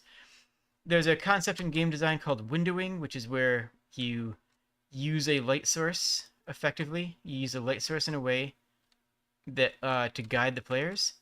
And we have none of it here. We don't have any real indications where we're going, which is fine. You don't need an indication for where you're going in a Metroidvania because, well, the exploration is where you're going. That is kind of the intent. But we need to get to another part of the map so that we can actually see better. No coyote time, which is actually noticeable in this game. See, not every game needs coyote time, but right here, when I start sliding, which I love that slide animation. I like the fact that there actually is almost an inverse kinematics look to that. Oh, it's just the fall animation. Oh, okay. And jump. Fails. Jump. Fails. Jump. Fails. Jump. Works. Jump. Fails. I'm jumping when I'm simultaneously when I press the spacebar. So you can see how much I need either a coyote time or a more clear conveyance about what is about when I can jump and when I can't. You know, about when because much of my body was still on the screen when I was making those horrible noises. Whee! I fell down. Can't get in there yet. Ooh, okay. Yeah, that jump mechanic is uncrisp. Ooh, gosh. Yeah, little. Ooh. Yeah, where can I not jump anymore? Okay, so it's only when can I stop being able to jump? It's still jump there. It's about half the body. It's not actually clear where the hitbox that allows us to jump is defined. Ah, bloody heck. Okay, I see it. Can I get that? I actually need the boulder down here to get that, don't I? Yeah, I do. Okay, cool. That makes sense. Okay, good. I like the fact that I can actually wiggle on that in a corner to make sure I don't soft lock. Hold E to destroy stalactite. Oh, there's the lighting. We needed that desperately. Oh, that helps so much. For the record, I like that I can sit here and wiggle the boulder loose, so that way the player is less likely to soft lock themselves. Because I can actually do that and wiggle out. Oh, it's a little scorpion stinger. Oh, that's cute. Can't do it in the air.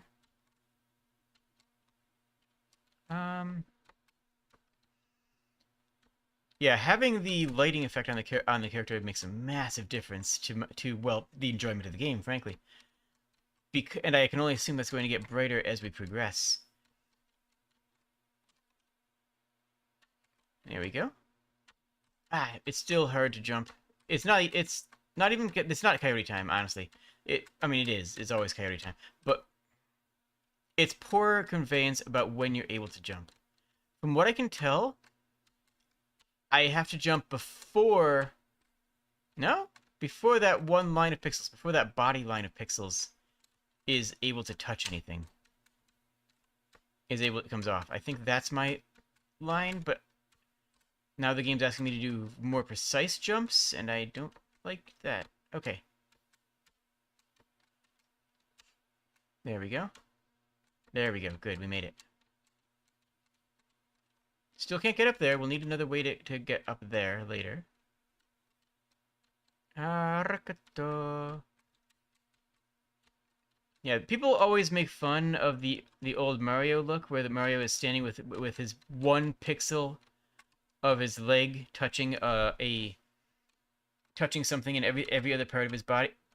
No, I don't. Oh.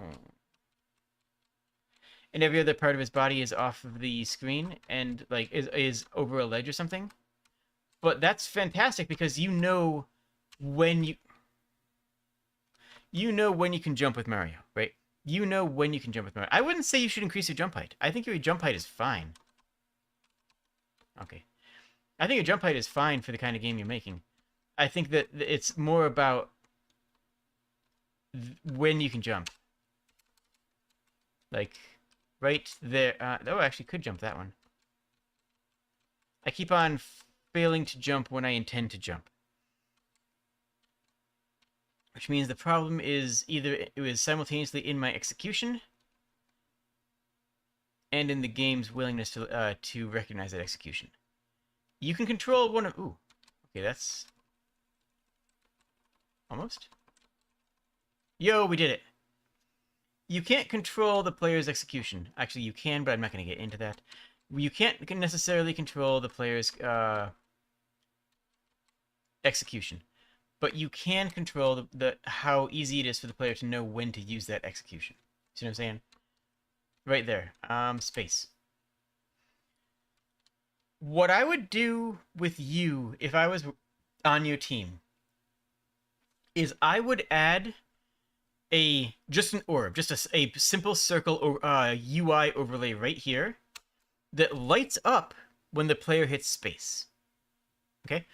Add a big old dot here that jumps up when the player hits space, and then have someone like me, or who is doing this, do that. And then say, okay, you hit spacebar at this frame and freeze frame it. Open it up in an editing software, go through it frame by frame, and say, okay, that was a failed jump. When did you hit spacebar? Because when you hit spacebar is when you, the player, is when you, the player, expected to be able to jump. Oh. And that moment of when you, the player, expects to be able to jump is the moment that the player should be able to jump. The player is right in expectations. And the player's not always right. I'm not going to say that. I'll never accuse me of saying that. But when it comes to that sort of expectation, the player is always correct. Of when the player expects to be able to perform an input, that is the correct time to allow that player to perform that input. You see what I'm saying? I couldn't get it. Okay, whatever. That one, we're never getting that one. That one's lost. That one's lost forever. So that's what I would do, is I would add a big ol' input button there, record it in OBS, and that was a failed jump. That's a failed jump. And make it more obvious to the player when they can jump and when they can't. If you need to redesign your model for it, so be it. That is the kind of that can be useful. But more likely, it's just a matter of increasing your hitbox, right?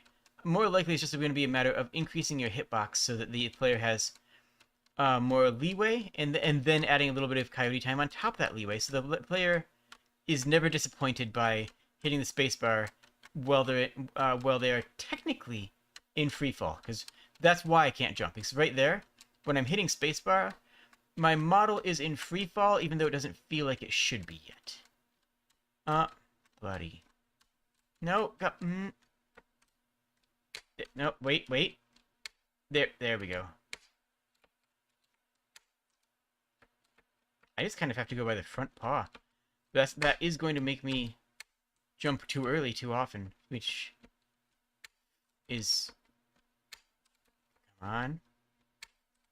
I don't know if you can actually hear...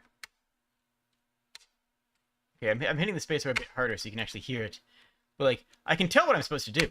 And this shouldn't even be an execution challenge. But it is an execution challenge because of the controls. Because of the model, actually. Not because of the controls themselves, but because of the model. Okay, I was very hammery on the spacebar there to prove my point. The lighting effect really does help the character design. My initial point, if I were you, and I'm not, if I were you, where's the starting position? Was it here-ish? Somewhere around here?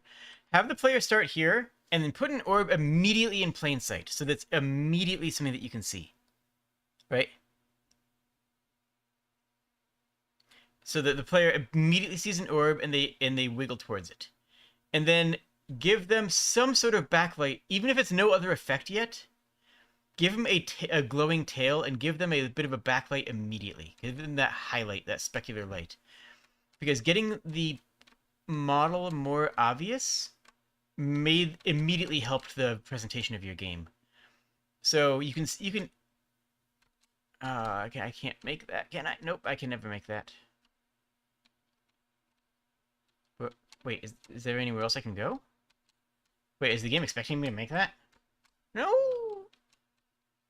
But yeah, that would give you that little bit there would help convey the object of the game. It's like, it's obvious enough, but at the same time, that helps all the same. How do I get there? And then it also gives you your little model, that bit of not specular, but that little bit of lighting around it that really does help.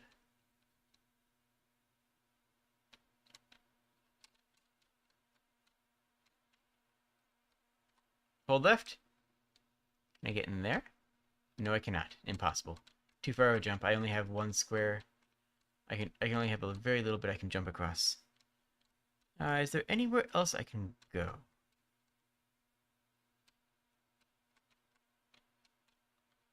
Still, I'm gonna need to become a moth or something to get a lot of these things. Did I ever check out this corner? I did, but I don't know if I had the spiky bit at the time. Nope, I did not. Was there anything else up here before I get farther up? No. I do like your animation. You have a good eye for animation. Yo, dash. That's a big deal. Okay, here's another issue. Um, where else in the game do I need to use the mouse? Why would a player have their hand on the mouse here? If the player's not going to have their hand on the mouse here, why do you require them to? Right? Like, that's actually, you know, the question is I have to grab my mouse, hit OK, and go back.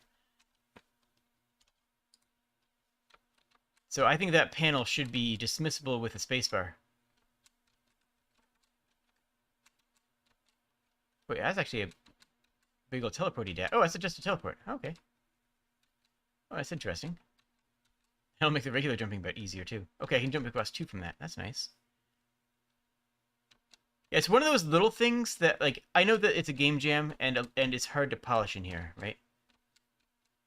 But at the same time, you know it's important, right?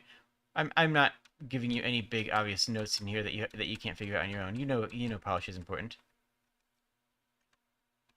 Okay, I gotta use... No! Okay. I have to use both hands for that, because I can't hold A and press Q at the same time. That's just not possible. What I would like for your control scheme to be, personally, is IJKL, because that's the natural resting point for the right hand on the keyboard. I think that's actually a perfectly fine place. Was there another binding for this?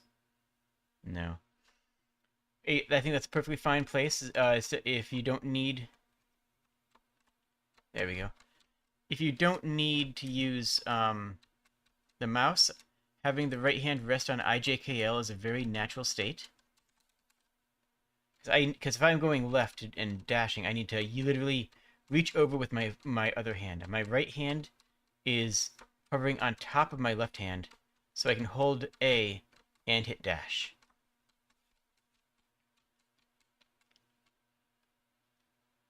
Wait, isn't there another path down here? Yeah, okay, yeah, this is where I wanted to go.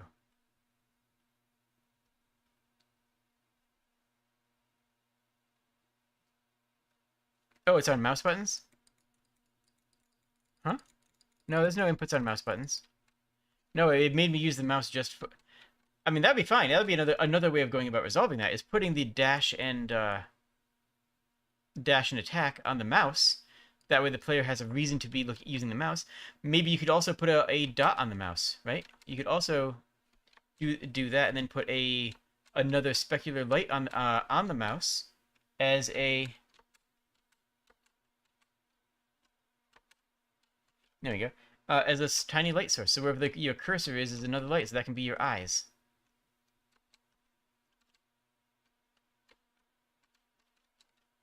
There's another thought.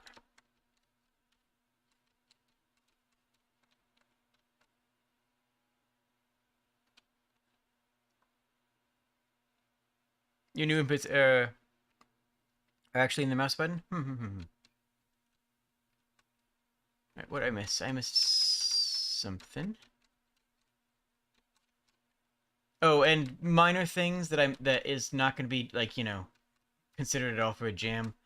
Polish, you know, like, not... Ooh. Oh, I did something there. Ooh, I found something. Okay, I did a weird jump there.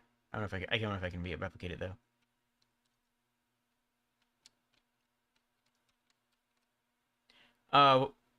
But yeah, things. Like, a little bit of, you know, polish is always good. And right hand covering left hand. Kind of wish I could show you my hands, but I don't have hand tracking right now in this model. Is there more? Did I miss some? I must have missed something. No, I got those.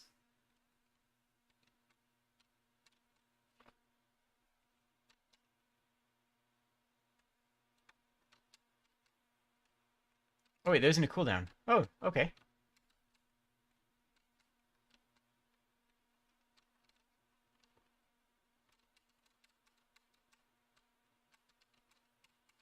Wait a minute.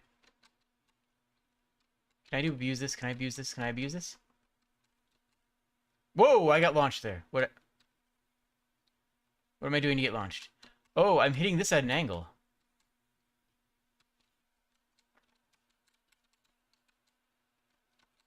I think I'm hitting the corner at an angle and ramping. Yo! Um... Dang it. Okay.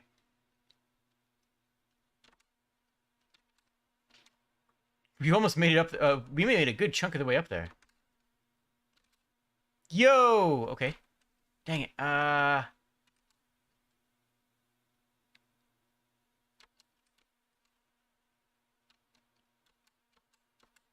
This is fun, though. I'm actually enjoying breaking the game now. Can I get farther up there?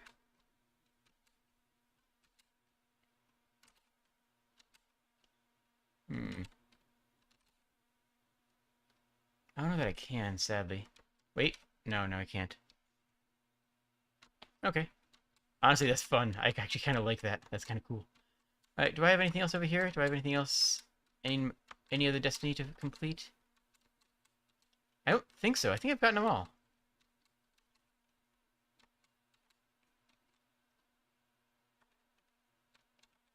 Yeah, looks like that's all of them. Okay.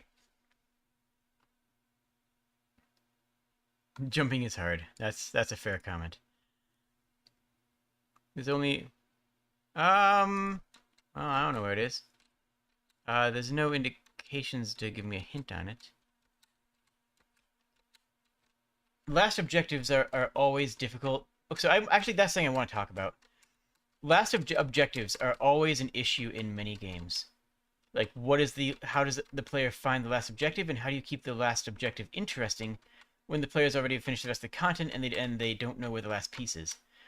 And a lot of games lately have been going with, well, I'm not going to say that I made it, but with a strategy that I use heavily, which is in over-objectiving. If the player needs to get 10 widgets, put 12 widgets in your game. Put 13 widgets in your game. Put 50 widgets in your game. Oh, here we go. And then say to the player, hey. Well, I guess there's more in here.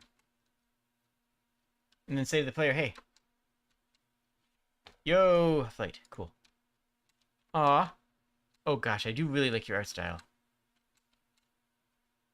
You hid your art style at the beginning. You hid it behind a black model on a black backdrop.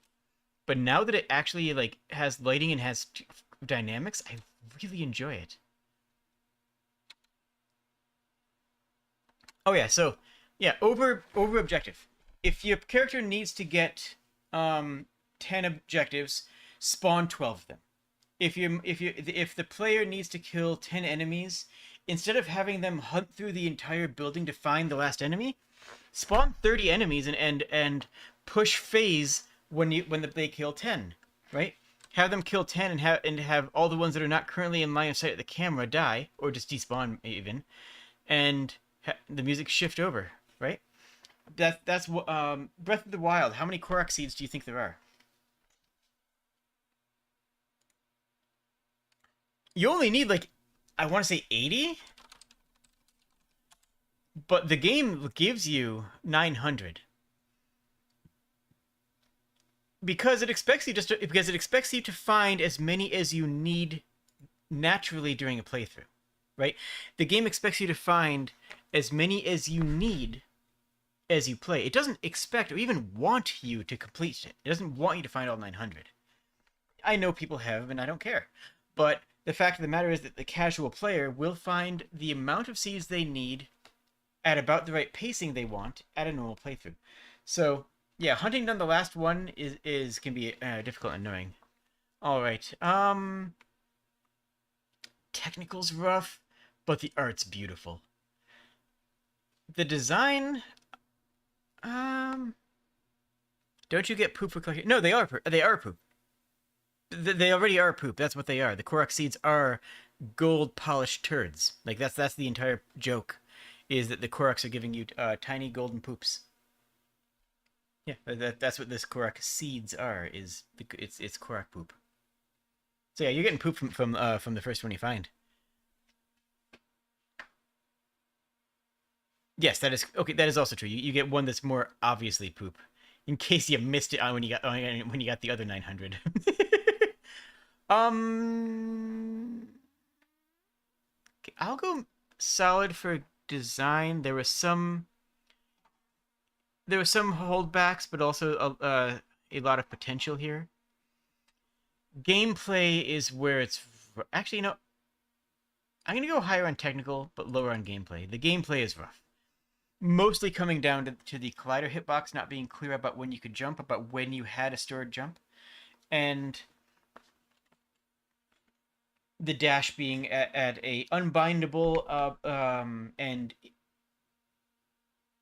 improper angle, right? Having the dash on Q when you need to dash to the left is just simply untenable. Having it on the mouse is a great idea. Also, like I said, IJKL is a natural resting point for the player's hand if you're doing a keyboard only game. I've played games before where it's WASD on movement and IJKL on camera controls with a no controller, no mouse setup, and it actually works surprisingly well. Theme, yeah, that's pretty good. And I might be being a little generous on that, but I enjoyed it, and that's important. I enjoyed playing your game. At the end of the day, I enjoyed playing your game. I hope I would love to see you go further with this. If you do, let me know. But yeah, cheers, mate.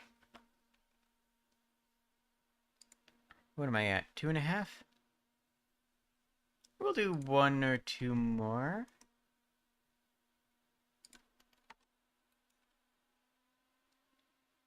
My pleasure. I hope that it's been helpful. Wait. Atomic Dwarfs. Right. This one is going to get annihilated in the evolution category almost for certain, right? Because this was very clearly made for the Ultra Jam. But at the same time, that's okay. Like I genuinely, but I say that's okay, because this person made a game in 72 hours and then spent the rest of the time polishing. And well, this is a game though I think polish is going to resolve a lot of issues that this game initially had. Well, we got audio right out of the gate. We have extraordinarily loud audio.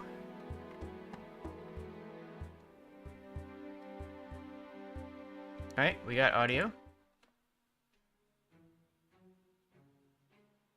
I'm sorry, is that less legible than before? Hold on. That font actually looks less legible than before. Okay, I do like this. To the temperature and isotope loadout is a much better. And these being down here makes sense. Little sound effects, a little spinny boy. Seems pleasant. There's very little reason not to add everything, right?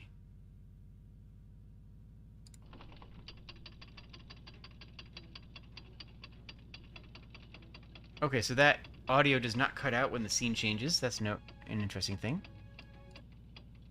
Oh, hey! That chain there is a nice addition.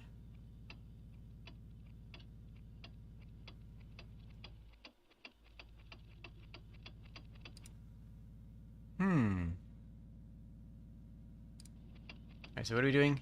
We're getting this up to super hots. So we're gonna add a whole bunch of fuels. And try to blow everything up. But this time I'm gonna try to blow things up. Actually try to blow things up. This time we're gonna try to blow things up. It's not that it's too small, it's that they rescaled it using the scaling tool, not by changing the point size of the font, which means that it's blurry. Whenever you want a different font size, just use the font size you want.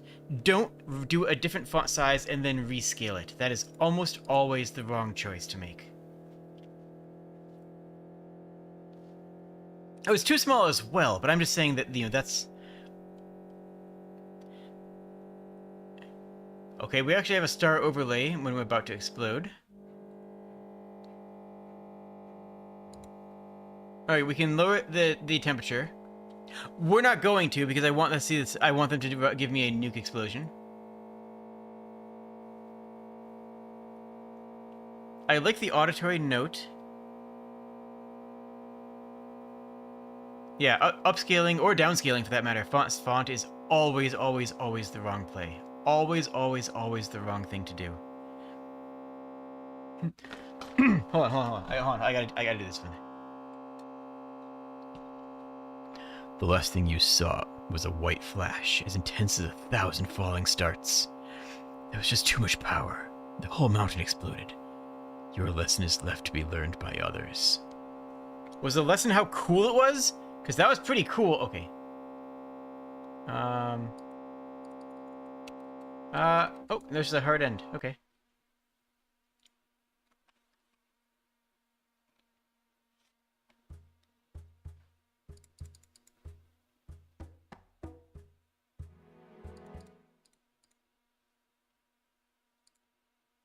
And luckily I don't really need to read this stuff because I've already done this before.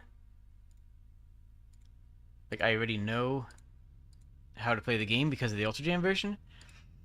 But make sure that when you adjust stuff that you don't accidentally break everything.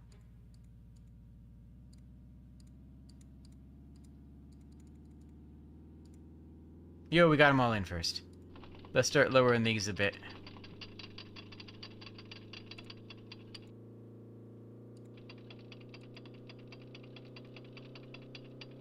There's still also not a lot of, well, that's fine. This as an audio notification is actually very nice. I do like that as an audio notification of your current progress. It will get annoying, obviously, if you're playing this for any sort of extended period of time, but like,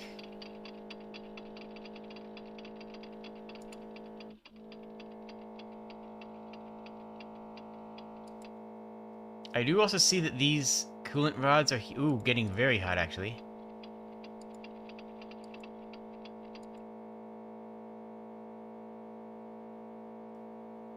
We need them fully inserted. That's kind of interesting.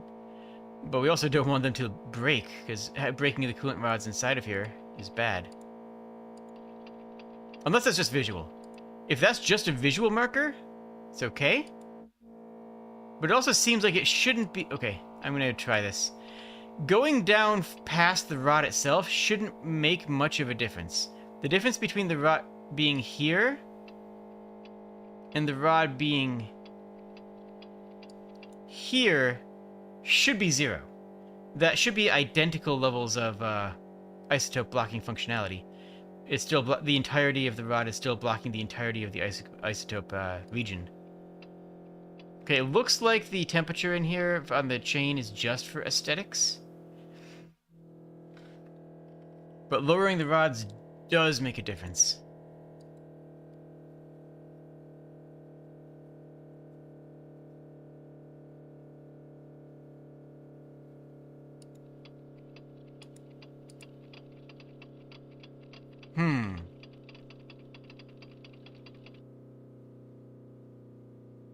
Yeah, okay. Okay. If that metal... I would be interesting if that metal broke from the heat, but it doesn't look like that's going to happen.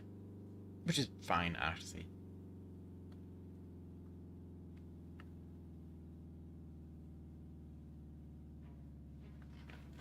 The music is isolated to the cutscene. Bring debt down to 0.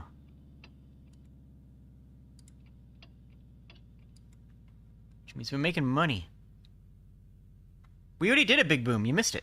You missed the big boom. Did a big boom. Alright.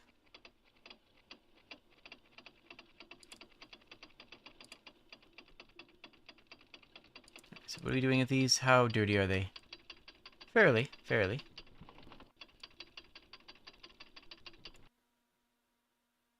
We'll clean everything here first. Yeah, we'll just do a quick clean of everything.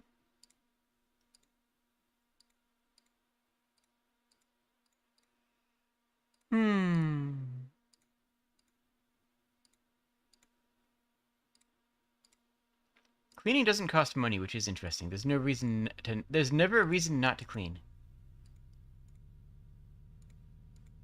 And I do like that cleaning alone makes the efficiency go up fast enough.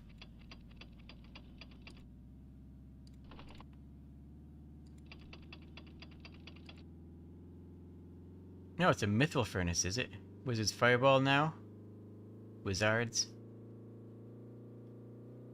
Lava Lake.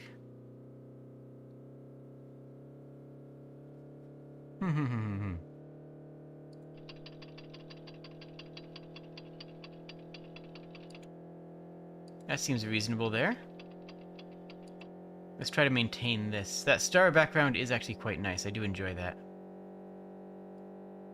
Right, it's still inching up here, but it's also going to start going lower because the uranium is going to be more and more contaminated, right?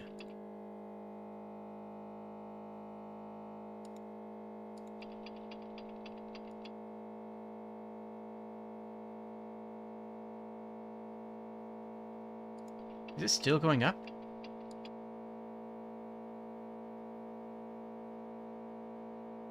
There we go. Perfect. This is optimal. This is optimal. This is what an optimal reactor looks like right here, friends. This is the best reactor state possible.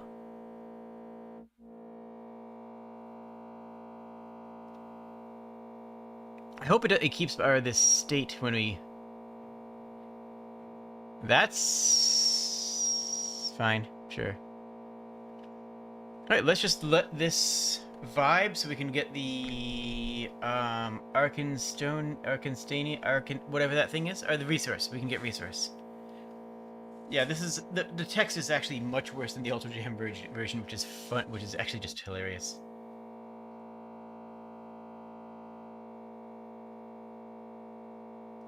So we're just gonna keep this redlined for a little while.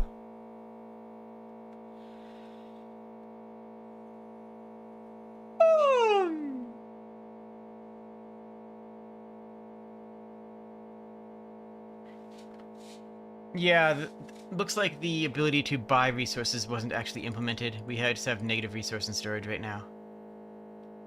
It's fine. I'm not going to sweat it.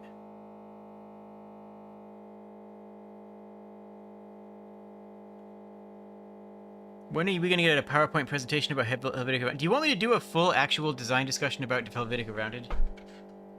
Because I will. Don't tempt me. Ah.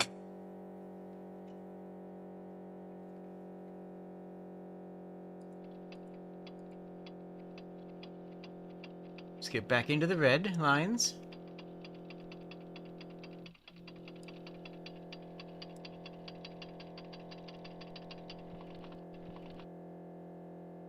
Really, even that isn't bringing the temperature up higher?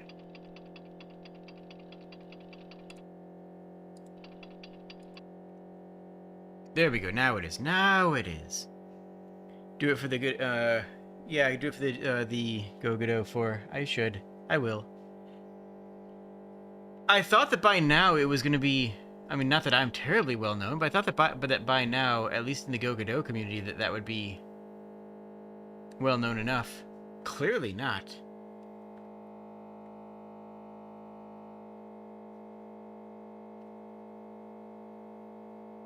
Helvetica Rounded is free. It's... Yeah, Helvetica Rounded should be an unlicensed font.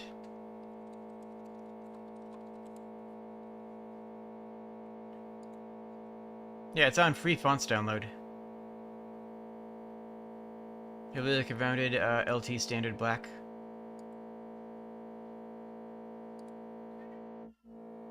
Oh, hello. Hello, Goliath. Where are you? Meow? I see. I don't know if you guys can hear Goliath, but he's vibing. Ah. Gameplay.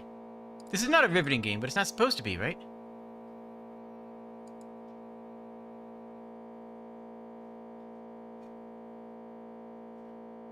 It's not blowing up. It's not blowing up at all. See? We're good at video games.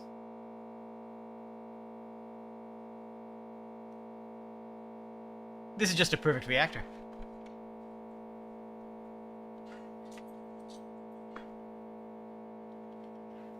Porca torto.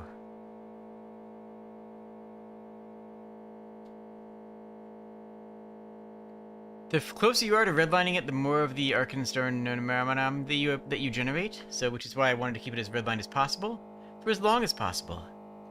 Because I played this game before in the Ultra Jam, so I coming in with some insider knowledge, some compositional brain thinks, some thoughts that go in my head.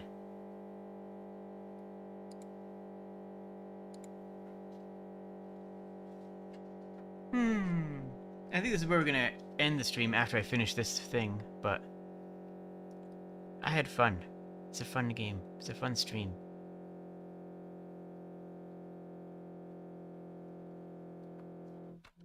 We're just gonna let this run until it goes into actual smelt. Yes.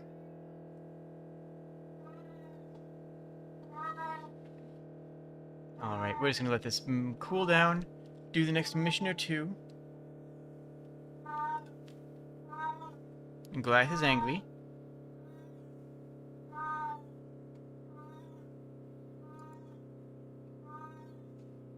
Goliath, why are you so angry?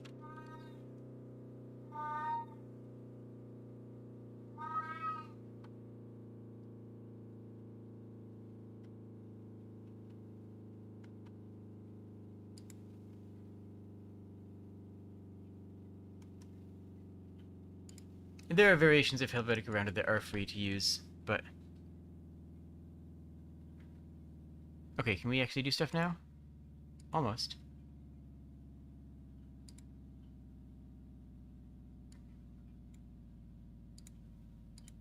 Get some big extractions in here. Should clean too, honestly. We'll just dunk these rods in here entirely for now. Because we have a very difficult and intensive process. Cycling all the things.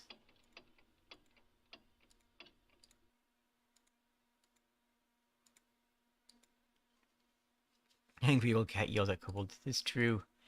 He is both those things. He is very angry. And very old. My cat is 19 on a breed that usually lives to 13. So okay, so that's end. We did it. We won. Very good. The technical got an upgrade, but it's still not a technically impressive game insofar as that it is not a lot of moving parts. The artistic actually got worse. I think I gave this 4 stars before. No, I gave it... Oh. The artistic actually is worse than before because of the font. Design's good. Gameplay is actually the same. It's laid out better.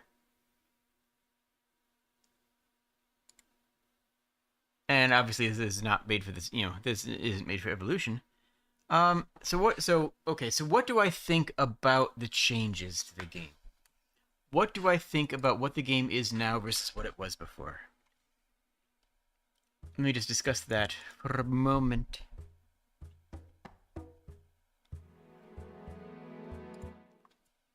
Yeah, font licenses can be a headache.